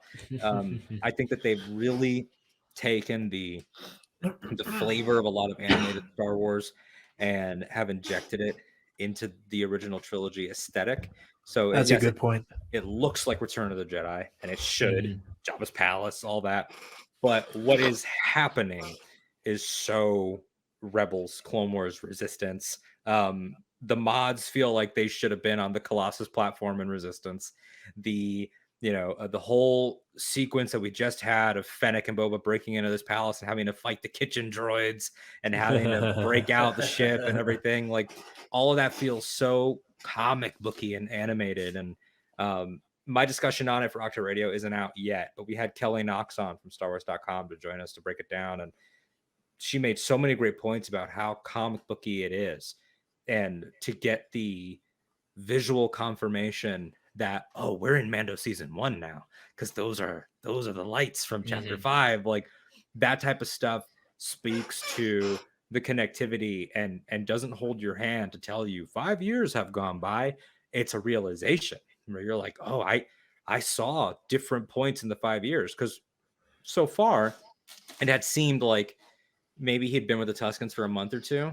But now, with the full context, you can say to yourself, in whatever way that works for you, it doesn't need to be clarified, but it's sort of like Empire Strikes Back. Like how much time passes in Empire, however much time satisfies you as a viewer. Like Dagobah is a Vergence, the Falcon was moving at sublight. It doesn't matter. Pablo Hidalgo said it moves at the speed of plot. That is exactly the way that Boba's 5 years move. So when he does that beautiful Haka dance at the end of chapter 2 to the slaughter, probably a couple of years, with what we've figured out now, from the slaughter to being a loner with just his bantha by the fire, maybe another year. So it is just this confident storytelling that's taking long silences when it needs to, is explaining a lot when it needs to, like giving you the breakdown of what's Klaatuinian territory, what's Aqualish territory, and what's Trandoshan territory.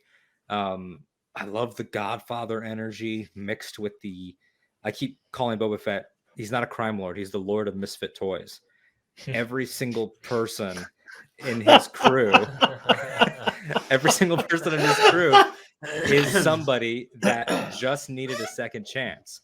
And so far, leading with second chances rather than violence has tied in so beautifully with where we see him when he meets Din in the tragedy in Mandalorian, where he says that line that I think is so beautiful: the fate sometimes steps in to rescue the wretched. Fate is the Tuskens that gave him that second chance. So then he's like, now fate is in my hands. I have to pass on the second chance that they gave me. And then fate is him, and he saves Fennec.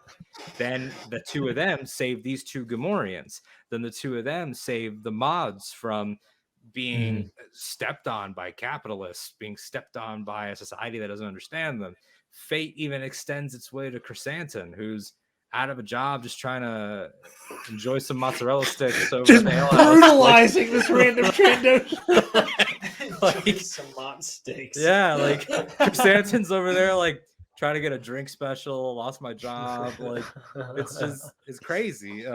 But the way that Boba Fett is leading with that, because he's a man that has never been afforded an identity of his own. He's always had his foot in either side, and I've tweeted copiously about this. So just I don't know, search my @ and then put Boba Fett. But the whole idea that you share your father's legacy as a blunt instrument, somebody who was misunderstood, who we know fought in the Mando Civil Wars and had honor, but then maybe hit hard times and ends up being this man of violence. You are in his shadow. You share a face with thousands of people, but you didn't get the brotherhood of any of them.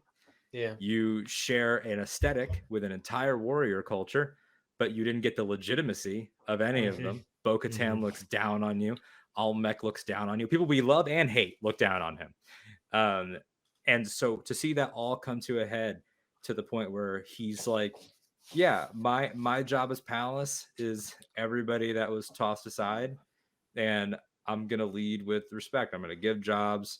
My man's out there instituting democratic socialism on Mos Espa. He's like, I'm giving jobs. Comrade Fett. Every time I've watched with my girlfriend, is like that's the joke I make. We're like, because like I'll get like mini spoilers throughout the day, just glancing at Twitter. We're like, I can't tell what the fuck is going on in this episode. Yeah. And like people spoiling it on Twitter just make the episode sound like deliciously incoherent. And then by the time I watch it, I'm like, oh, this is really cool. Like chapter 2 was my favorite, like the Twitter version of it, where everyone's just like, I'm horny for this Tusken who broke a train. And I'm like, I don't know what's going on, but I can't wait. Out of context, it's incredible. Like, he told a bantha to go fucking make little banthas. What does that even mean? Honestly, like I missed the spoilers without context fad. There were some really funny ones. I will make sure I send them to you every time I see them. Every now and then I run into one, but yeah. But like, I'll see like the out of like the very little context, but very specific statements where I'm like, where I'll just text Taylor and be like, hey, it sounds like Boba goes full comrade in this episode again. I can't wait to watch it. Yeah, Boba takes on the water industry and price gouging, and takes on the boomers suppressing the young generation. Like, and it's like you say it all like that, and I guess that is part of my ultimate point. You say it all that way, and which is an exercise I love in Star Wars. I always encourage people, take the ideas of Star Wars, first of all, to invoke my friends and mentors, and Ken Knapsack, Joseph Scrimshaw. Star Wars is not wanting you to ask how is fun. Like, we had a whole conversation about hyperspace. How is super fun, but Star Wars wants you to ask why. How does the dark side cave on Dagobah work? I don't know. Why does it show him what it shows him? That's the stuff. So when you pull an idea out of Star Wars, I always tell people, imagine just writing it down in its simplest form. And I said that with Peyote Lizard. Lizard goes up his nose into his brain and gives him a vision quest to confront trauma. What? Why? Like, when you just make that, throwing that out in the writer's room, it's probably like, what the hell did you just say? But when you put it in the story, it's about Star Wars having to push things, which, we're talking about. One of these is where the mods were introduced. So it like became a talking point. Like, is there Star Wars? Is it not? First of all, like, watch Attack of the Clones. It's very Star Wars. That's my whole thing. Like, Anakin's yellow XJ6 speeder being this yellow convertible driving around right past the 50s diner that we go to later. Like, the point is that Star Wars has to reflect now, right? So it has to reflect now while also being mythic. The original trilogy is post Watergate. It's Vietnam. That's how the Ewoks are able to win, because it's their home, it's their territory, it's the natural versus the technological terrors. Then the prequels is Newt Gunray is Newt Gingrich. Palpatine is Bush. Like, it's, give me emergency powers, Patriot Act. Like, it's all of that stuff that was happening in American culture. So what is Star Wars now? the sequels, those characters had to live in the shadow of the decisions of before. And then who's actually pulling the strings? The same white fascists that your parents weren't able to beat down. It's the people that come back around. Like we say, like, how does Jeff Sessions still get jobs years after Martin Luther King disavowed him and stuff? Because they don't go away unless you have unity, which is the beauty for me of the Citizens Fleet and things like that. And Palpatine being an old white man literally telling the young woman protagonist, I'm just going to control your body. Like, in this time is very like, oh my goodness, like we are facing that. So how does Boba Fett handle that? It has to look then to how are young people punk? Like, that's one thing that people said, when certain things happened in 2016, that the art was going to take off and the art was going to be super interesting.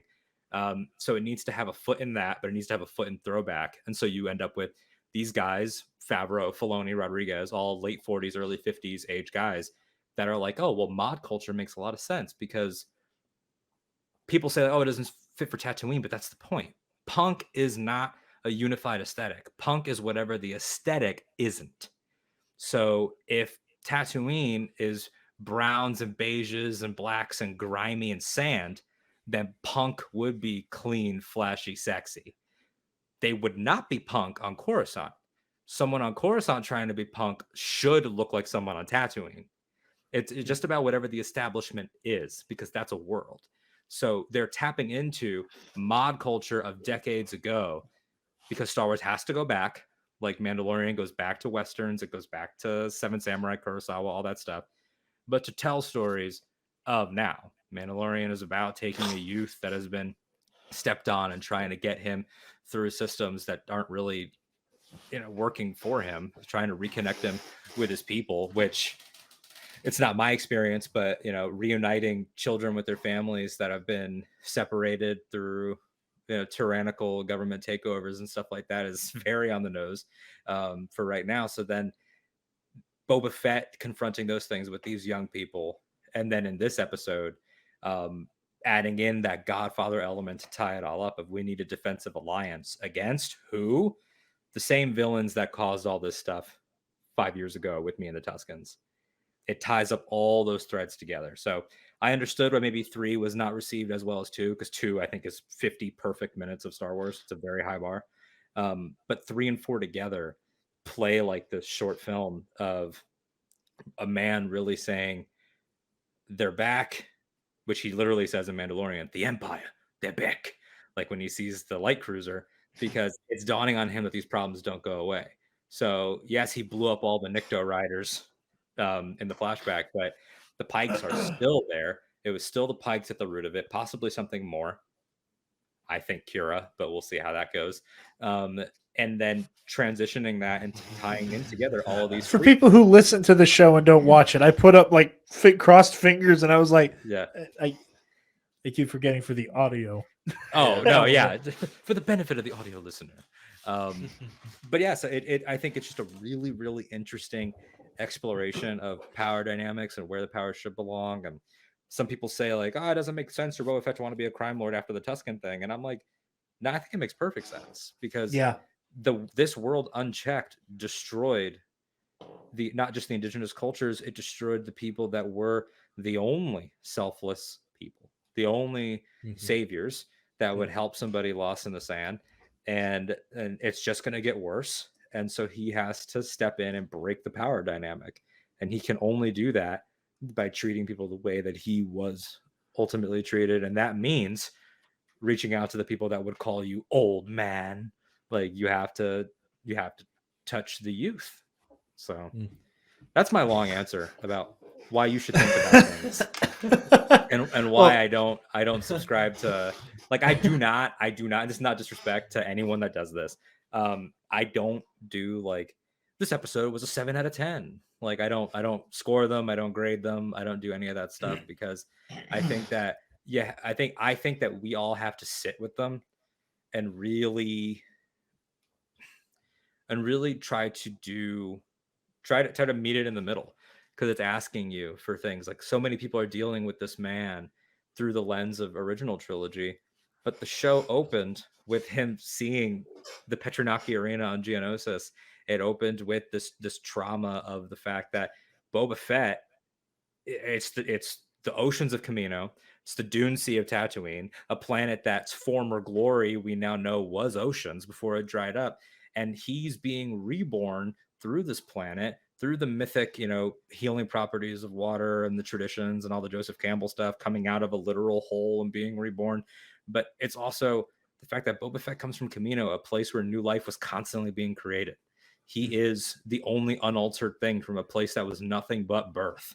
And so he's constantly been pushing things forward, even if he doesn't realize it or not. He's just deciding now to be an active participant instead of being somebody that is just pointed and told kill.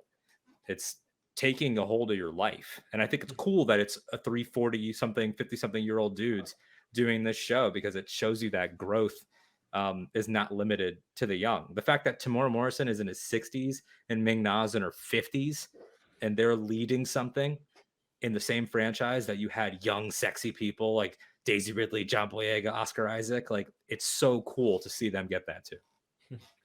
Tactical omission of Adam Driver there just to tick you off. I try to keep Adam's name out of my mouth. I don't want to get crucified on Twitter, even though he's the best actor in all of Star Wars. But yeah. I agree with you. Thigh tattoo bias aside, I think one of the interesting things of these past two episodes, and again, I wanted to have you on because I knew you'd say exactly what you just said and basically put a bow on like all of the metaphor conversation that you and I don't want to say we stumbled through the last episode, but like we had the conversation that we normally have with that kind of thing, and fresh perspectives. What I think is really interesting is how Star Wars has always had like a visual aesthetic. And I agree with you completely of like what makes them punk on Tatooine is being colorful. And I'm very frustrated by the kind of harebrained criticism of like, oh, it looks like Power Rangers. And it's, like my favorite response tweet to that was, oh, okay, so Power Rangers is when primary colors. Yeah. But Power Rangers invented the primary color scheme. It never existed before that. It's not like we had any bright costumes in the original trilogy at all. Yeah. I think it's interesting, and it's not that I dislike it. I think that Star Wars going cyberpunk is a lot. Like, it's not something I dislike. It's not a lot I dislike this. Yeah. It's very much it's jarring. I need to sit with this because, like, again, like Star Wars has always been space fantasy, and there's that element of like bringing it full circle, going back to the hyperspace conversation earlier. Yes. Where like, like before, like there was a very like bare bones, like, okay, hyperspace is when go fast that way, don't crash into shit. And then over time has slowly turned into this like way more science fiction, like you're phasing into a different reality, you're going through a fucking wormhole and all this shit. And like it used to just be like push the button, go fast. Right? And like, at what point does going faster than light speed matter if hyperspace isn't just going the speed of light?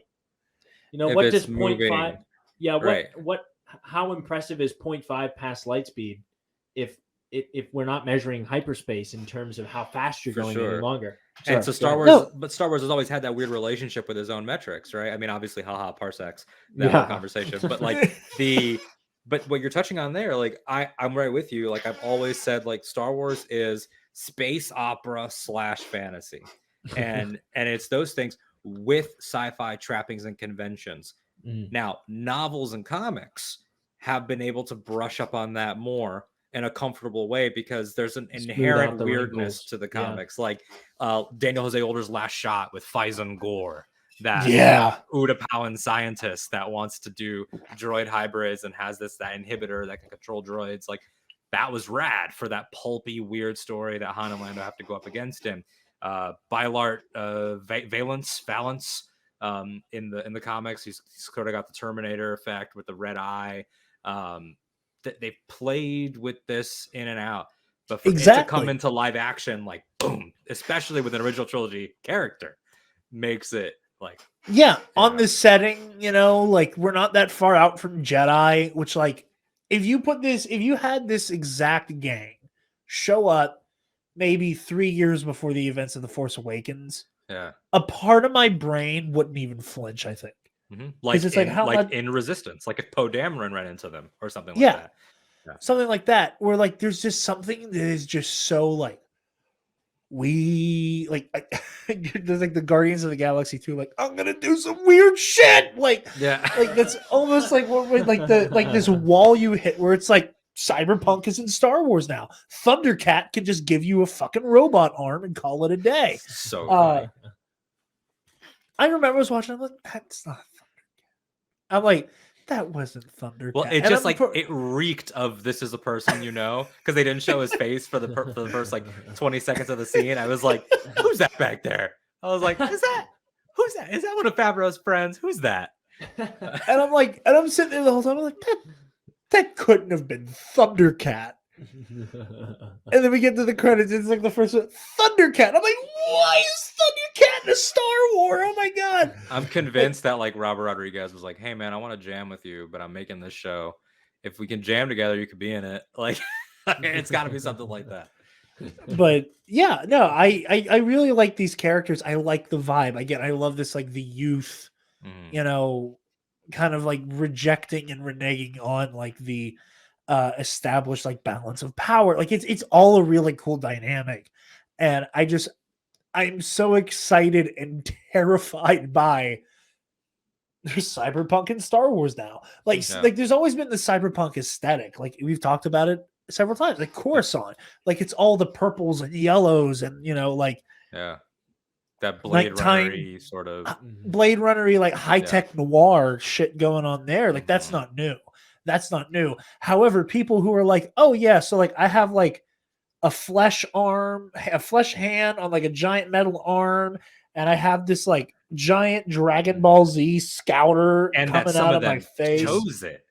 That some of them chose it. That he's like, these youths, they modify their body with droid parts. He's great, by the way. Stephen Root as Lord, he's so fucking good. But the whole idea of they chose it, and that it's infringing upon a setting that has always been very Western and mythic and simple. And as crazy as Tatooine ever got was the pod race for the most part.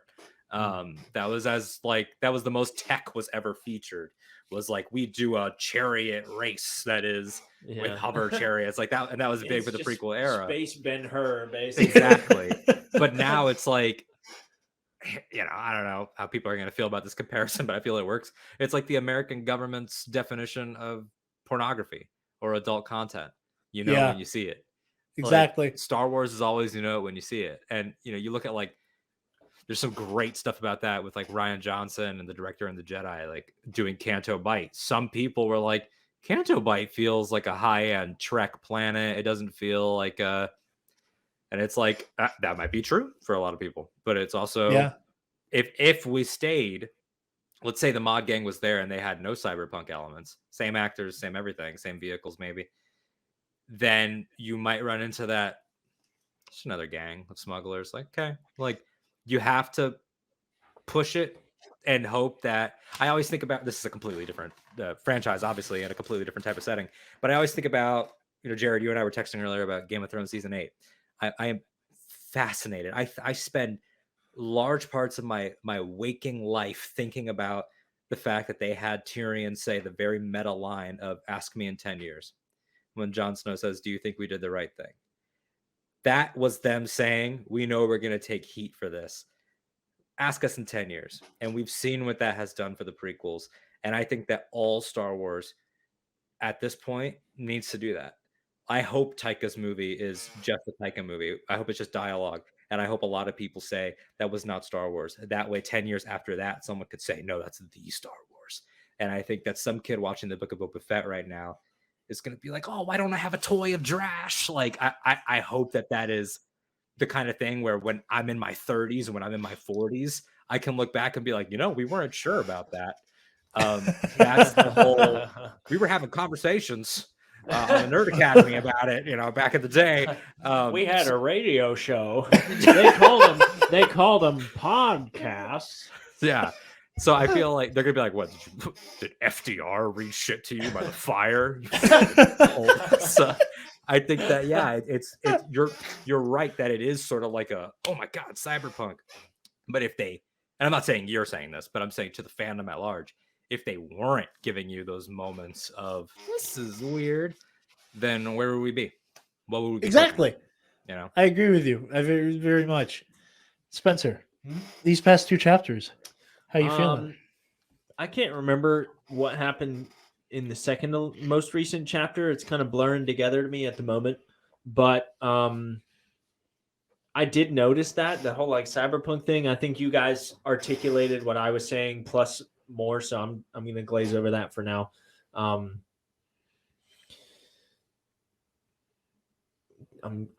It's official. I've gone brain dead.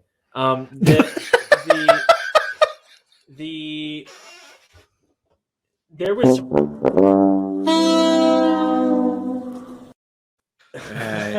brought out the low brass on you, man. Brutal. I think I never expected him to be completely healed. That's just a random thought that just popped in my head. They were all like, "Congratulations, Master Fett, you were healed." And I was just like, "Really?"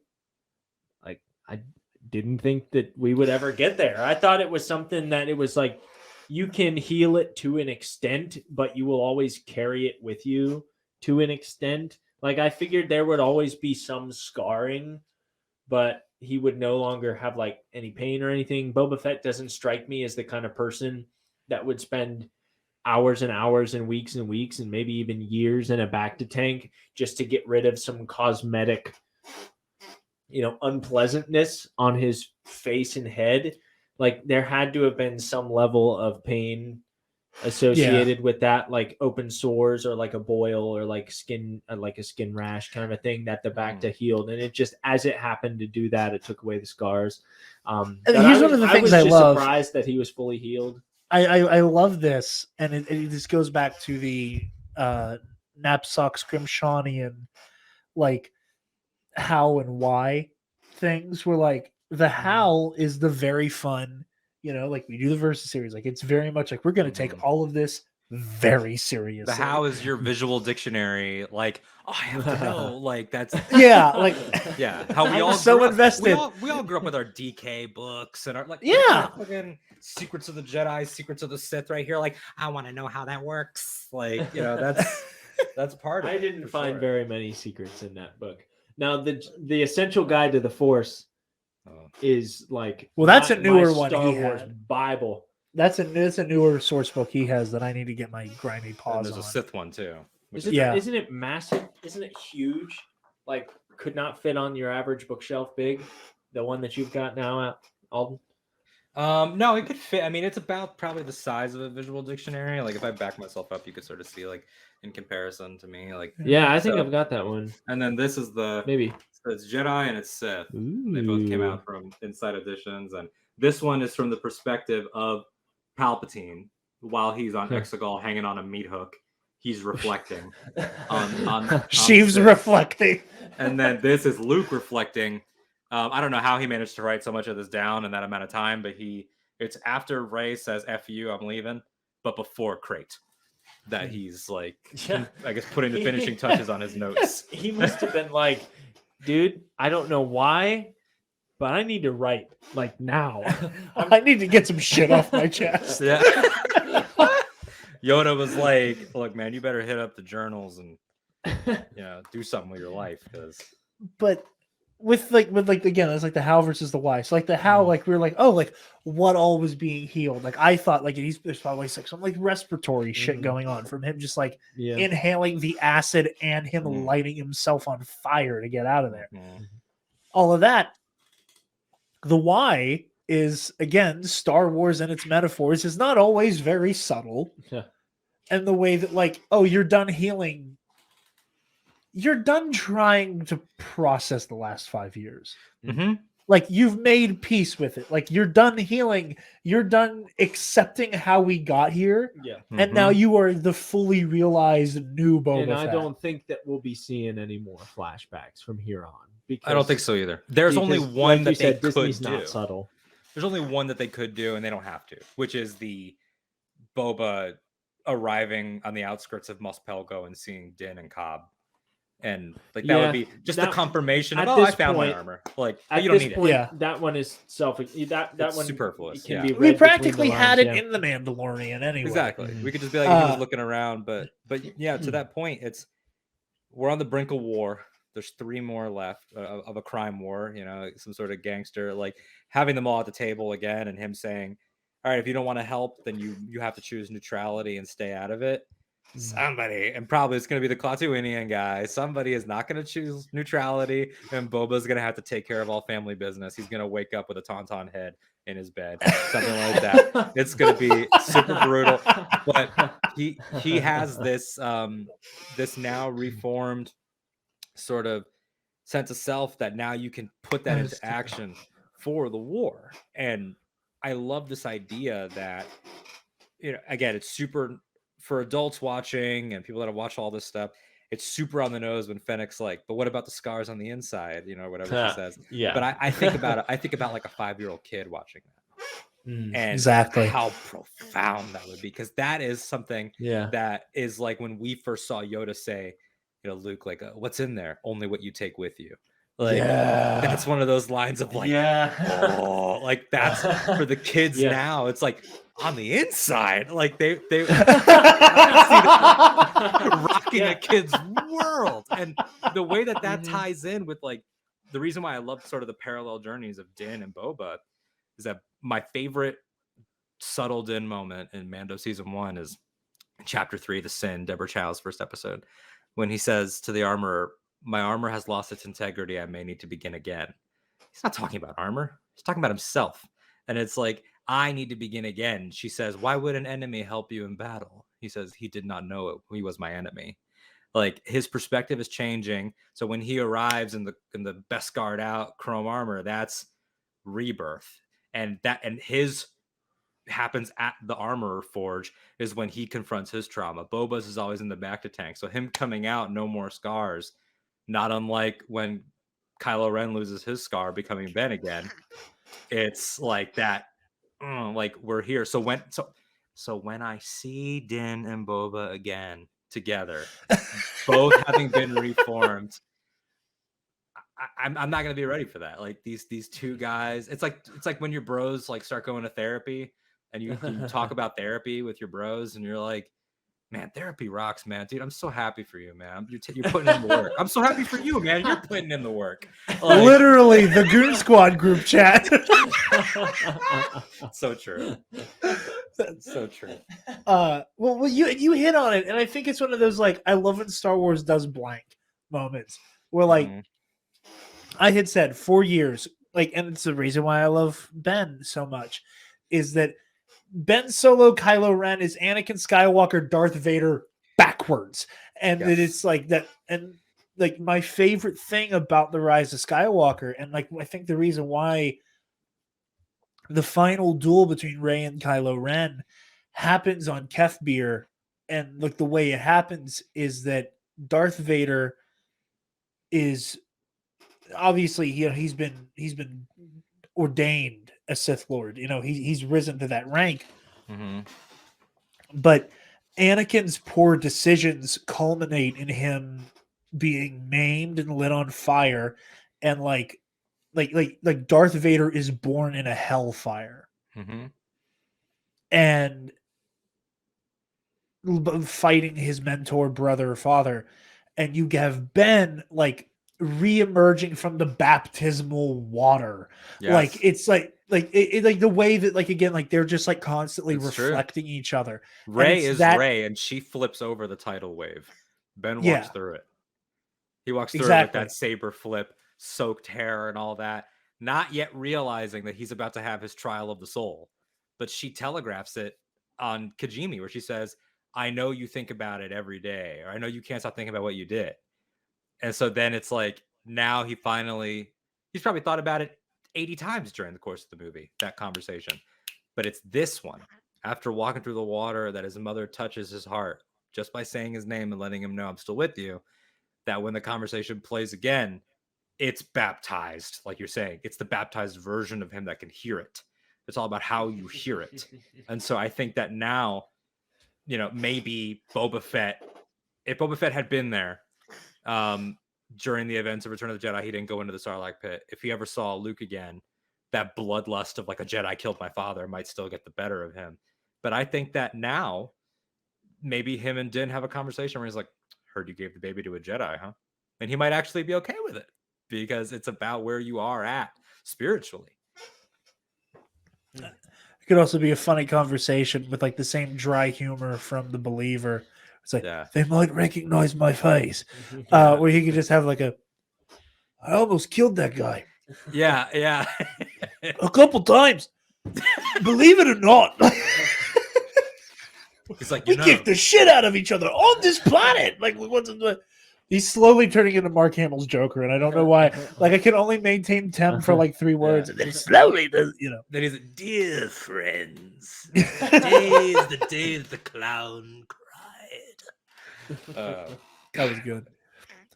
But sorry, we completely hijacked what you were saying. And obviously, I know that you're aware of like the healing on the inside before. I just wanted to like call it like what you were bringing it back to the. Oh yeah. How, but why?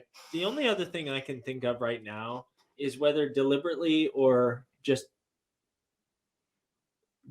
because they just didn't refer to Boba's starship as Slave One.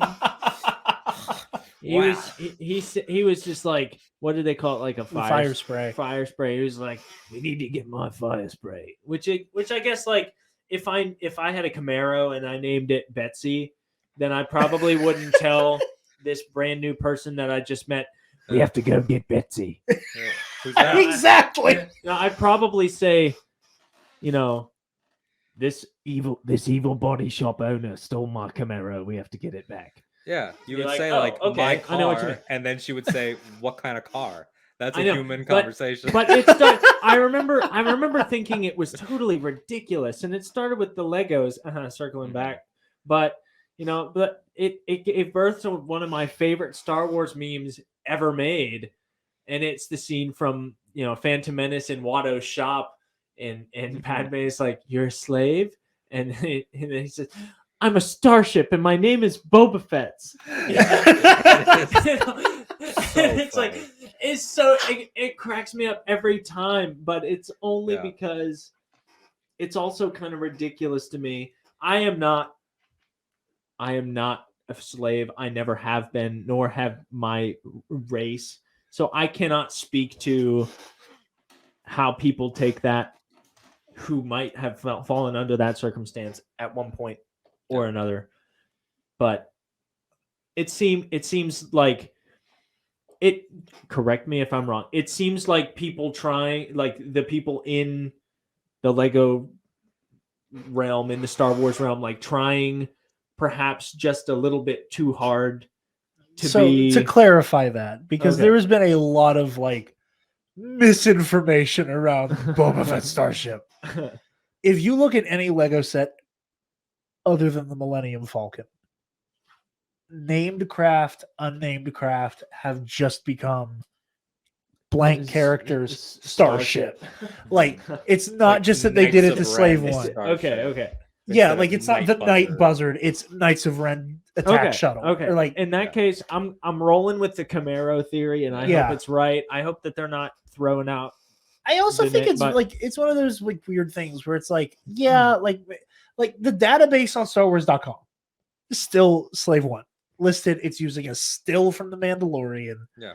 Like, it's just one of those, like, and Alden, I'm completely with the thing you put on Twitter. It's like, I truly don't give a shit. I don't, because I know what I know, and I don't need to go around being like, actually, did you know that it was Slave One? They never said it in the original trilogy, but I know it, and it's important to me. Here's the other thing that that occurred to me only because I was like rewatching the Clone Wars with my little sister. Slave One explodes in season 2. Like I don't think he's flying Slave One. Like, it explodes with Aura Singh in it. Like, yeah, sure, maybe they like repaired it. She didn't die either. She didn't die either, but like, so the ship didn't die. No, the ship didn't die. Maybe it was beyond repair. You can have somebody crash a car and like the car is unsalvageable, but the person made it.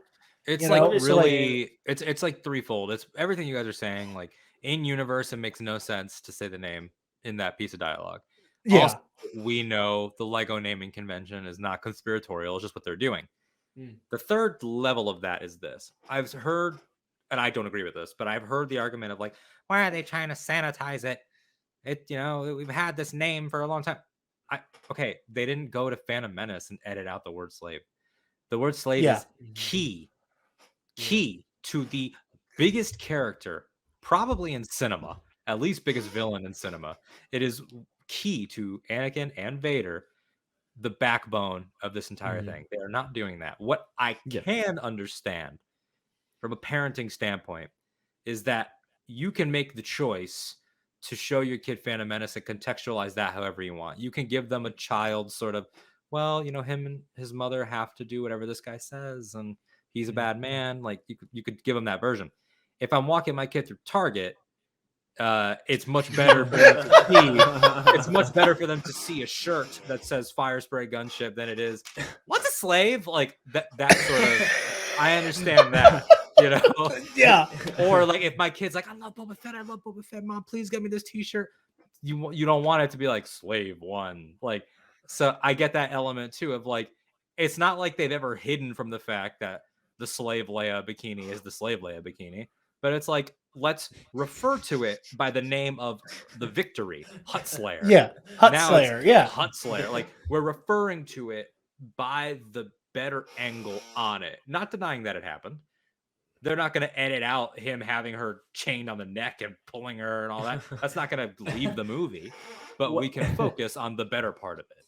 I can offer you an even better alternative. Anytime in any place in Star Wars, the name, the word slave is used, you just splice in Jeff Goldblum from Ragnarok. He's like, I don't like that. The prisoners with jobs. Yeah, there you go. He is so good. That's not a melting offense. No, that's. I'm stepping in it. Oh, it's gross. By the way, a quick aside about that: his best line delivery in that is when he doesn't say how old he is. He just goes, and that means I'm.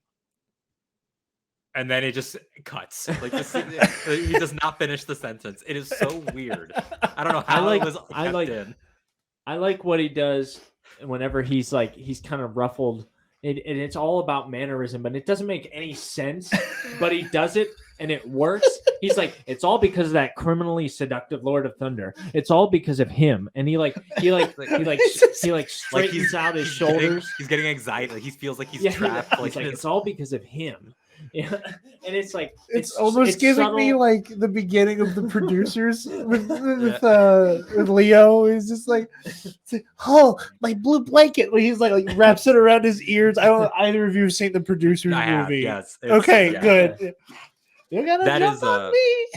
Such a specific reference that I love it, and it's like that's why you cast someone like Goldblum is because he like you could just be like Goldblum, just make choices. And he'll just do just make choices. And it I've found that it's had a rather polarizing effect. I know people who love Jeff Goldblum but hate the fact that he's in that movie. And there are people like me who are like, I'm okay with Jeff Goldblum, but I am more okay with him because of this movie. Yeah. I feel that way about I think the Star Wars version of that is Benicio in Last Jedi.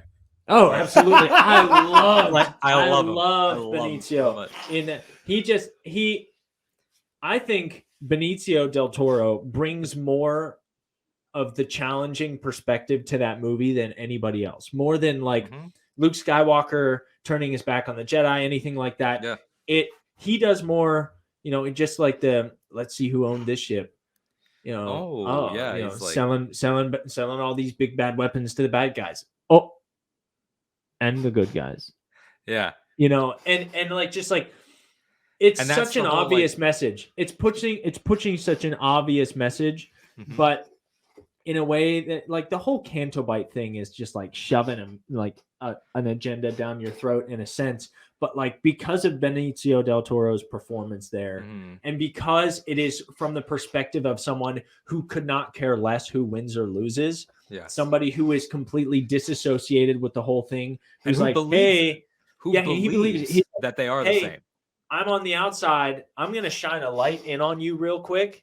And it might be jarring, but there's some truth to it. Whether you take what I have to say to heart or not. And that's the thing is that like it's about how you apply those truths, which is true of all Star Wars. Like DJ has a point that at the root of war is the 1%ers. At the root of war is the people that don't care. It's all a machine, partner. It's all a machine. Live free. Don't join. What's your story, Roundy? Yeah, I can sneak you into old man Snook's booba. Okay, I'm glad you brought that line up because I have nothing to bring to this conversation aside from the fact that I agree with everything you're saying. And The Last Jedi is my favorite Star Wars movie, and that line to this day befuddles me. I have never like the one part of that movie that pulls me out is when he starts speaking fucking French. It's just that like you said, that's got to be another point where it's just like, listen, you are clearly an established and respected actor. Just do something. Well, that's like the lines. Do it. That's like Ryan Johnson. Ryan Johnson's written script when Finn says, he goes, "You're wrong." Like right when he betrays them, the written line, they say this in Director and the Jedi. Oh no, or is it in the commentary? I think it's in the commentary. The written line was, "Yeah, but I'm wrong, but rich." And then they did some takes with it. And then Benicio was like, Ryan, what if I just said, maybe? And Ryan was like, that's it. Right? He's like, it's the best line of the movie. Like, and it is. And I love Die on That Mountain. Like, DJ is more of a challenger to the classic idea of what Star Wars is, this like right and wrong, this black and white, this good and this evil. He shines more into that than anything else in that whole movie. And it is acclaimed as, by critics and by fans alike, the biggest challenger in Star Wars cinema. Like we're gonna challenge everything you thought you knew about Star Wars. We're just gonna, like, for 2.5 straight hours, make you question that. But the thing is, come out on the other side. And it affirms them all. It takes what Star Wars is and says, Star Wars ? And then at the end it's Star Wars, period. And the fact that DJ, I've always said that for Finn, he has not had the privilege of even a name. He hasn't had he hasn't had the right of a personality, being bred for war and all this stuff and being a child soldier. Now got. And that's what people that say, like, oh, his arc in Force Awakens and Last Jedi, it's a repeat. Like, he already committed. No, he didn't. He committed to his friends. He committed to Rey. He did not commit to a cause. It's friends in 7 and finding companionship. It's the cause in 8. And then in 9, it's leadership. Like, the fact that he can then take what he's learned and give it back. Anyway, Rose, who also, we get boudoir, like, Rose also with the, I'd love to put my fist through this lousy, beautiful town. Like, it became a noir, like, out of nowhere in that part of the movie. All that's missing is the mid-Atlantic accent. I'd like to put my fist through this whole beautiful town, say? Yeah. Oh, 100%. Yeah, 100. I'm waiting for that Star Wars character. She's the angel on Finn's shoulder. DJ is the devil. DJ is the devil. I want everyone to see the face too. DJ is the I'm gonna full screen you for that, Spencer. Brought to you by the Hollow Chronicles podcast. The coaster Andy sent me. Old man. I love that you're like letting the word boudoir fall out of your mouth. You're not even saying it. Boudoir. But yeah, like I can't even. He's so good. I'm gonna rewatch all his scenes though. Just the way that he need a lift. I think I'm the what is it? Big F. Oh, yeah. He calls him Big F. I forgot about that. Oh man, Big F and Roundy. Like this guy just making up nicknames. But you said He like says I there's stole truth. We stole You it. stole it. There's truth to what you're saying about that. There's truth to what he's saying, but it's about how do you apply those truths, right? Because he can be like it's the criticisms, but he chooses apathy, and he chooses to wash his hands of it. Rose chooses activism, where Rose has no illusions about the fact that war is bad because war destroyed her home. War is what stripped them of resources and stripped them of humanity. But she chooses to say activism. If we do any good, if all we did was free father years, we did something. And DJ says war was going to destroy you no matter what, which Rose would probably agree with. Rose knows war destroys. But DJ says, and so with that, why do anything? And that's what he has to choose. And also just on a nice meta level, we always expect the scoundrels to have a heart of gold by the end, and he's the first one in Star Wars that doesn't. Like even Lando, Hondo, Han, all of them. Well, I mean Kira's got a heart of gold, but she just makes the wrong choice. Yeah. So I guess DJ would be the first that does not. He commits. He commits to not committing. Because even Beckett at least still was capable of love. So he had to choose.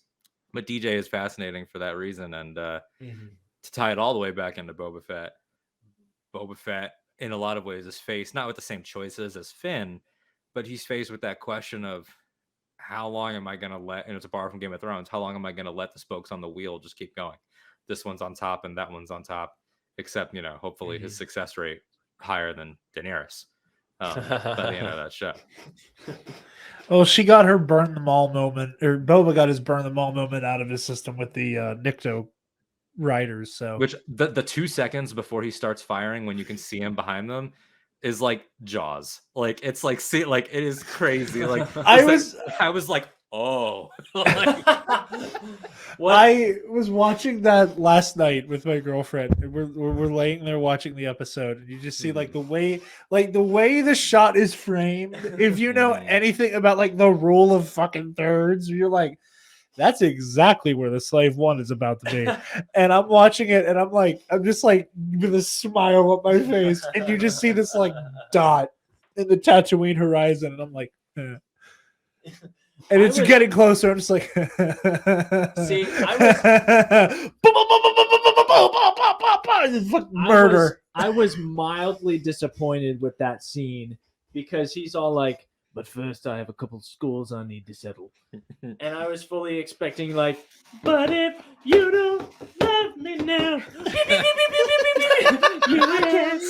never love me again. And they ended up doing what I thought they were going to do. But I straight up thought that Boba was going to fly straight up to the Sarlacc pit, go belly up, drop a seismic charge in, and fly off. Like, that's what I thought. That whole montage was just going to be like a minute and a half straight of Boba gets sweet, sweet revenge. And then we just move on. Drops the seismic charge and just opens the hatch to the slave one and just look down. And you know that if it was like the 90s, like, I mean, Fennec even kind of does it. Fennec does have an action movie line of like fire in the hole. But if this was done, if this show was done like and during peak Star Wars Legends, he would have flown away and been like, digest that over 1,000 years. Like,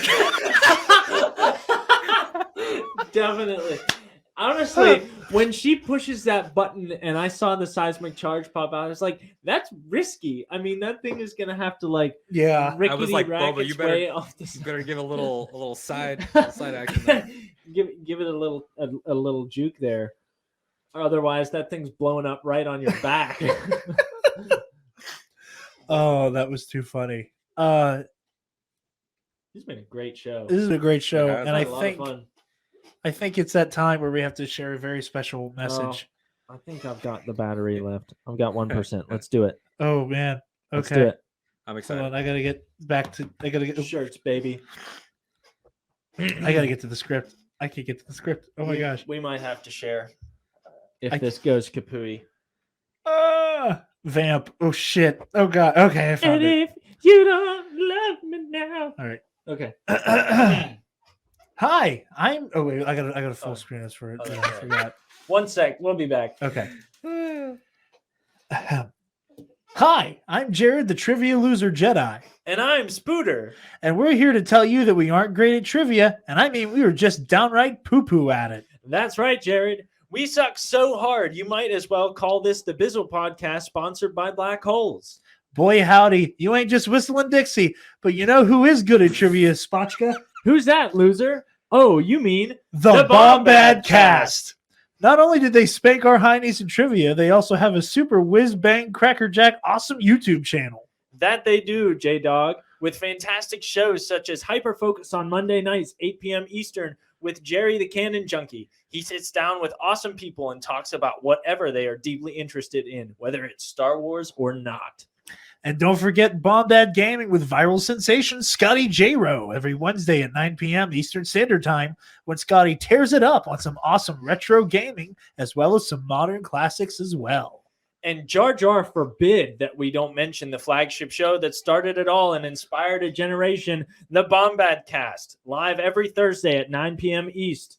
Scotty and Jerry unite into a fearsome, godlike trivia duo and talk about the coolest things in existence. Star Wars, Rick McCallum, Disney Plus the trailer, and much, much more we're not allowed to watch, our mom said. You got that right, Spaldo. That's why we're wearing our crazy, awesome, borderline psychosexual t-shirts right now. I feel like a million calamari flying right now, loser. So check out the Bombad Cast today. The guys who once again cut off our own butts and handed them directly to us in trivia. There you go. And we'll be doing that. Enjoy that one free of charge. That was my goodness.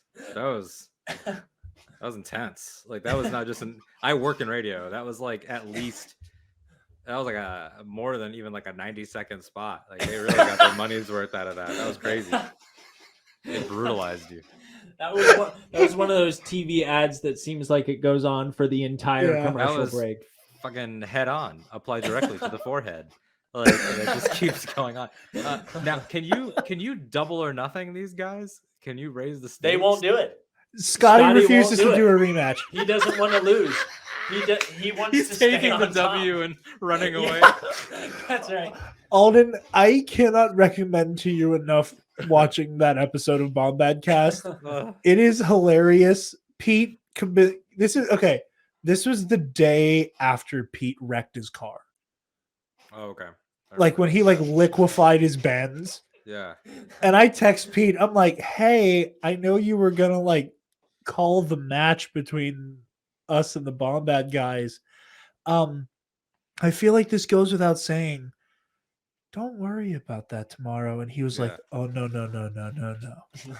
He's like, I need this. And he had decided he was going to be the joke was going to be that instead of Pete doing it because Pete was hurt from the car accident, ATG3 was going to take his place. Oh, and Pete has it. I love Pete, and I love the ATG3 bit. The thing that I love the most about it is that Pete has a relationship with ATG3 that I can only compare to Norman Osborn and the Green Goblin. Where the second he puts that voice filter on, Pete's on sabbatical, honey. That's exactly where he goes. So good. Speaking of sabbatical, sorry, I just thought of this. Apparently Yoda is on sabbatical in Light of the Jedi. Yeah. Oh, you get so that's an ongoing sort of bit in High Republic. They obviously have plans for him. They're about to go. I don't know if you know, but they're about to do phase 2 of High Republic is even further back, 150 years back from Light of. So you'll get Yoda and his spry, sexy 700s. Nice. No, maybe late 6s. So it's like Yoda in the High Republic Adventures comic is on the Starhopper, the ship of like different Padawans and younglings from a few masters that are all kind of doing like a study. And I wonder if Huang will be there. Huang got a name drop already. Did he? He got name dropped. He hasn't appeared, but he's like, he's relevant. He's around. I love Huang. He's great. But Yoda's in that, and then there's like some artifact stuff that ties in with Markion that Yoda. It's not like that Yoda knows Markion, but Yoda has enough peripheral knowledge of like some fuckies going on, so he dips part of the way through that comic and is on a quest. So I'm hoping that it's sort of like a Gandalf thing. You read Lord of the Rings, part of the way through Hobbit and Lord of the Rings, like, Gandalf's like, I gotta do something. I must leave you. You're like, wait, what? Oh shit! Hey, y'all hold that thought. Well, there's a great moment in the Rising Storm, without spoiling it, during the battle, Jared. I don't know if you remember when they're all doing the call-ins, and then I think Stellan goes, "Is Master Yoda here?" And then Lula's like, "No, sorry," and he's like, "Oh." The best part, I think it's either the Rising Storm or Out of the Shadows, where this is a spoiler, and I just want to see your reaction to it. Yaddle speaks, and she doesn't do the backwards shit. What? And like, I just remember the moment of like, is Yoda just fucking everyone? It's a bit. It's the bit, man. He's committed to the bit. Did Yoda commit to the bit, or did Yoda like drop out of grammar school and join the Jedi Order? Like, but Yaddle's like, I'm going to get an education. What it reminded me of, and I'm bringing this up because I know Alden would appreciate this, was like the idea that Yoda for several hundred years has just trolled generation upon generation of Jedi with the backward speak. Was you doing when you were like the prom weekend when we were in high school, texting Ryan exclusively in haiku. He never noticed. I gave up. After about 2 or 3 months, I gave up because I was just like, listen, man. Yeah, 2 or 3 months. I was feeding it to him on a platter. Like That's every amazing. line was individually, you know. 575. And some of the things I said were so weird. Just for the like he was just like, can I come over? I was like, you may come perhaps, because it was 5 syllables and they never batted an eye. I was just like, come on, dude. I give up. That's amazing. That's exactly what I wanted to same level of like just malicious like galaxy brain trolling. Yeah. Yoda, like somewhere in his early days, Yoda was like, they pay attention to what I have to say more if they have to work to listen to it. It's like, yeah. Or it's either that or there's some sort of like East Coast, West Coast beef with Yoda and Yaddle. That they're not from whatever planet they're from, they're not from the same region. Or like the idea that like because there's so few like Jedi as long lived as him. Mm-hmm. He's like, if I start doing it now, the only Jedi who can bitch about it will be dead by the time I've been around long enough to rise to Grand Master. But then there's like your people like Oppo and Yariel and Yaddle that are there. That are so in on the joke. They're so they think it's awesome. I think it's hilarious. They're dapping each other up like great. There's actually a like Long Live Jedi. If you want to read something really cool in Nerd Republic, there's a specific issue of Adventures with this character Farzala and Farzala's master.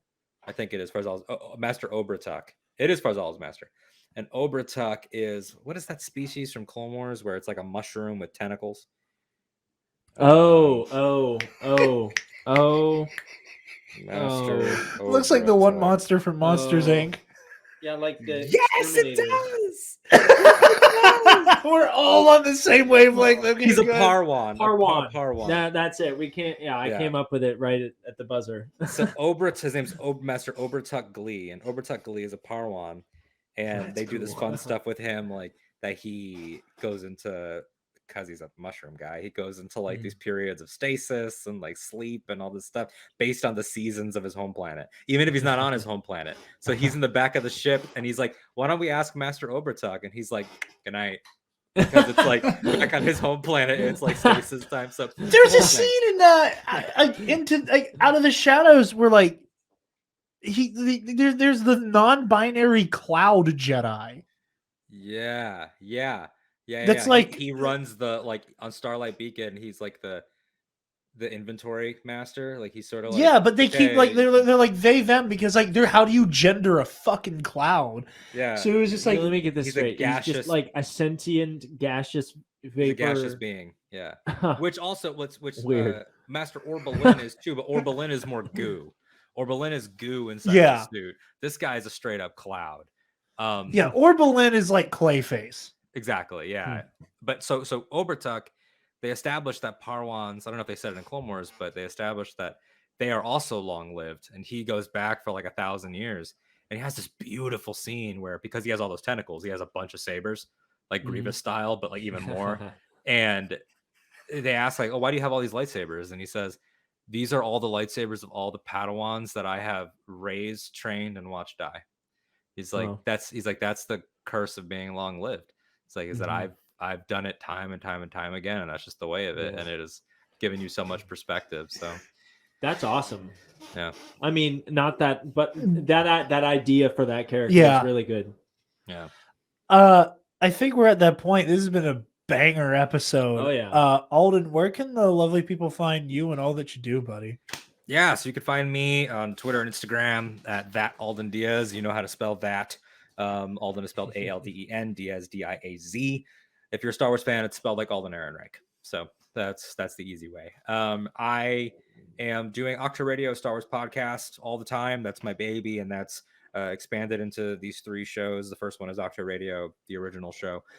That's where I interview people from the Star Wars space. So we've had people, involved with Star Wars, like Naomi Aki, like Daniel Jose Older, like people, from Lucasfilm, like Mickey Capafieri, but then also fans, and then also, different creators and stuff like that. So that's long form interviews, if you haven't noticed how long-winded I am.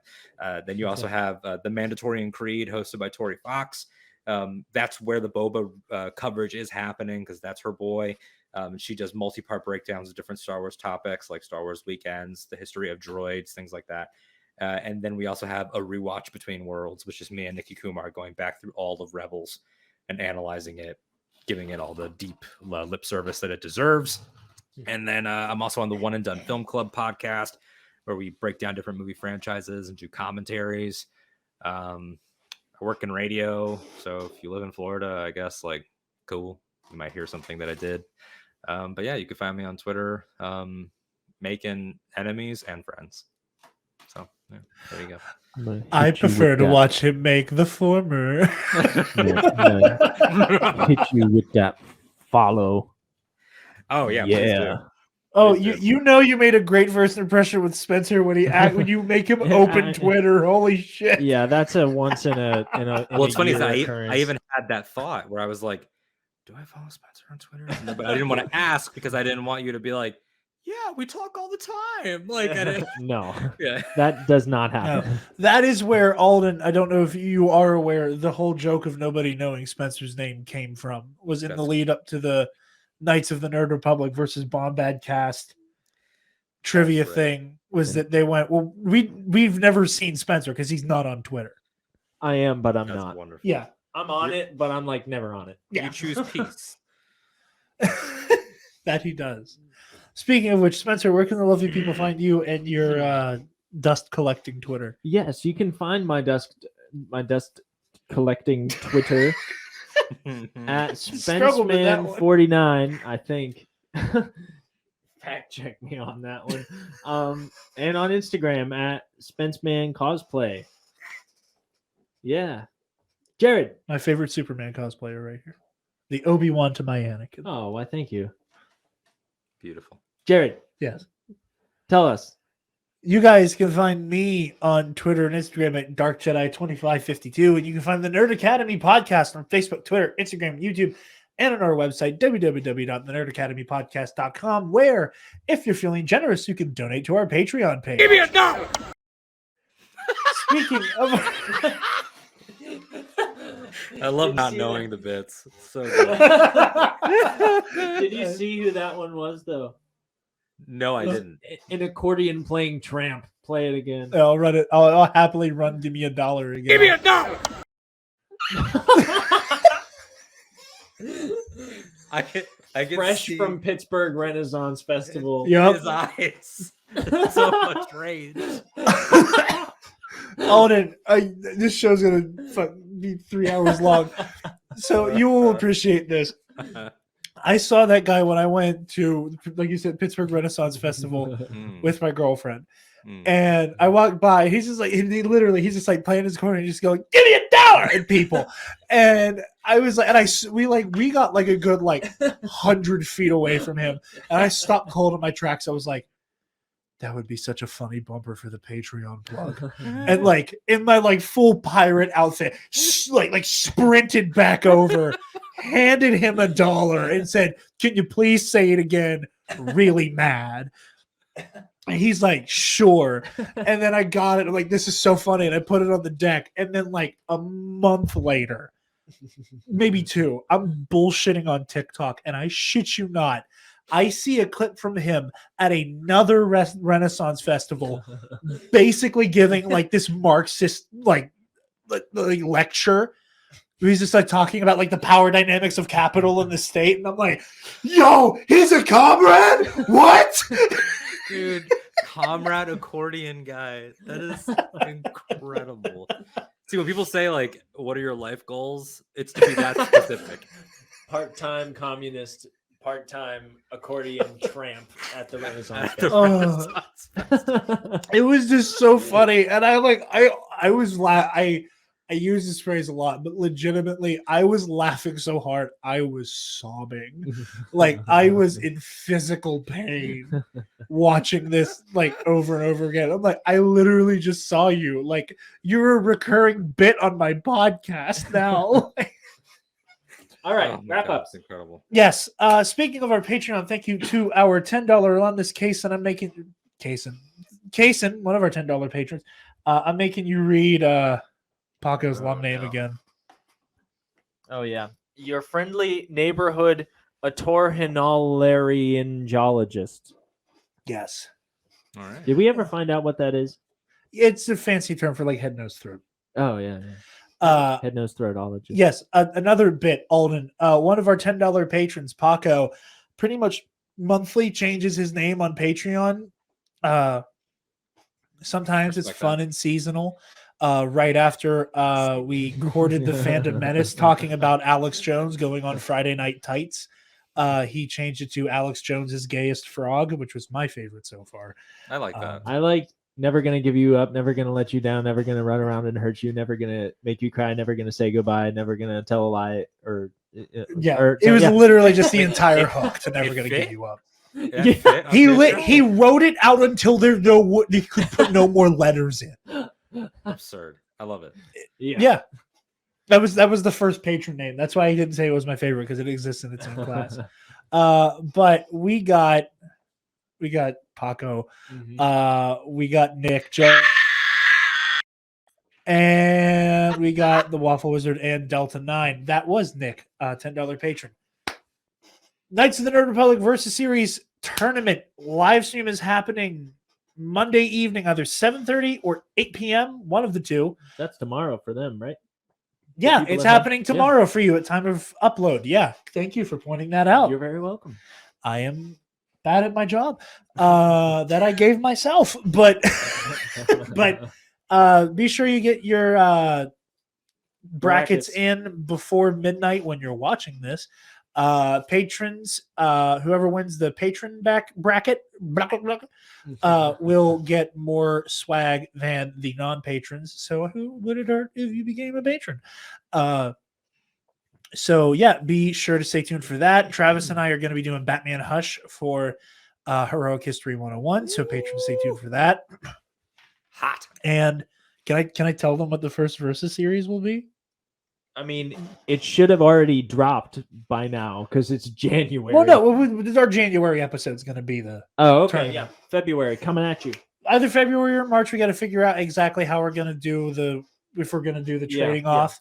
But the first entry in the Versus series, Patreon Versus series, for 2022, we're doing our first team matchup.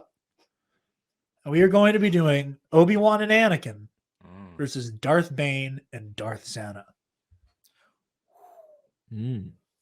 And the really lengthy subtitle? The Chosen One and his master versus the Sathari and his pupil. Yes. I was so, when you said like, oh, we're going to tell you that, I was so ready to be a smart ass and have a quick answer. And then you threw out something that's like legitimately complicated. Like it's like legitimately a difficult call. We've been stewing on a 2v2 for a while, but realized that it would be ridiculously complex, especially in the realm of a tournament bracket. Yeah. So we've been putting it off for a while. The 2v2s with specifically Force wielders is even more, because if somebody had said to me, make a Star Wars tag team match, I would be intimidated almost to dissect one of those. My whole thing would be like, I don't know, like Hunter and Din versus like Cad Bane and someone else, like a nice shootout or something. Yeah, that's simple. Like, you guys went straight for the really heady, like yeah.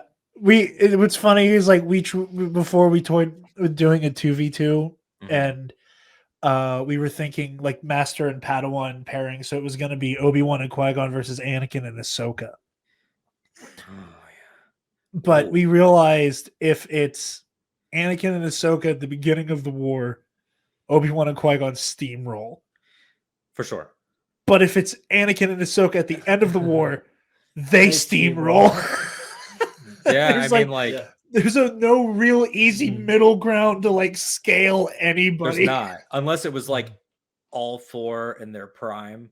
So it's like Phantom Menace, Qui-Gon, twin sons, Obi-Wan, Mandalorian, Ahsoka. Oh, hot take. Obi-Wan's prime is twin sons. Obi-Wan's prime is twin sons. I think Revenge of the Sith might be his physical prime, but he's not. I think his character arc, like high point, could be twin sons. I could definitely see that. Because I feel like physically, the ability though for him to say, and there's a whole other conversation. Stay tuned for another hour. Yeah. Bonus hour. But really, like the ability to say like it's not this, like the whole Sam Witwer explanation. It's not it's not me as a young man. It's not me as an old man. It's summoning this. Like, how would he do that to other heroes? Like, what would he be able to bait? I think is interesting. And then I guess for Anakin's prime is probably right at the end of the Clone Wars before Revenge, because that's the thing is that if you take that Darth Bane situation, it's gonna go real WWE real fucking quick, because Anakin's gonna turn mid. It's gonna be a 3-on-1, because Anakin's gonna be like, this Bane guy's making good points. Like this motherfucker's spitting facts. Never mind, bye. Like, Anakin just looks at Obi-Wan. This bitch. Anyway, I don't get to use that one enough. So yeah, stay tuned for all of that, guys. Be sure to like, comment, share, subscribe. Hopefully, fingers crossed, we're gonna have an episode of Number One Contender out soon to talk about the new Schmodown rulebook and the Schmodown Awards. So hopefully, stay tuned for that once Travis and I find the time. Thank you all for listening. Stay Bombad. Yeah, we're honored that you have joined us, and stay Bombad. God damn it. Stop! Move away from the cookie jar.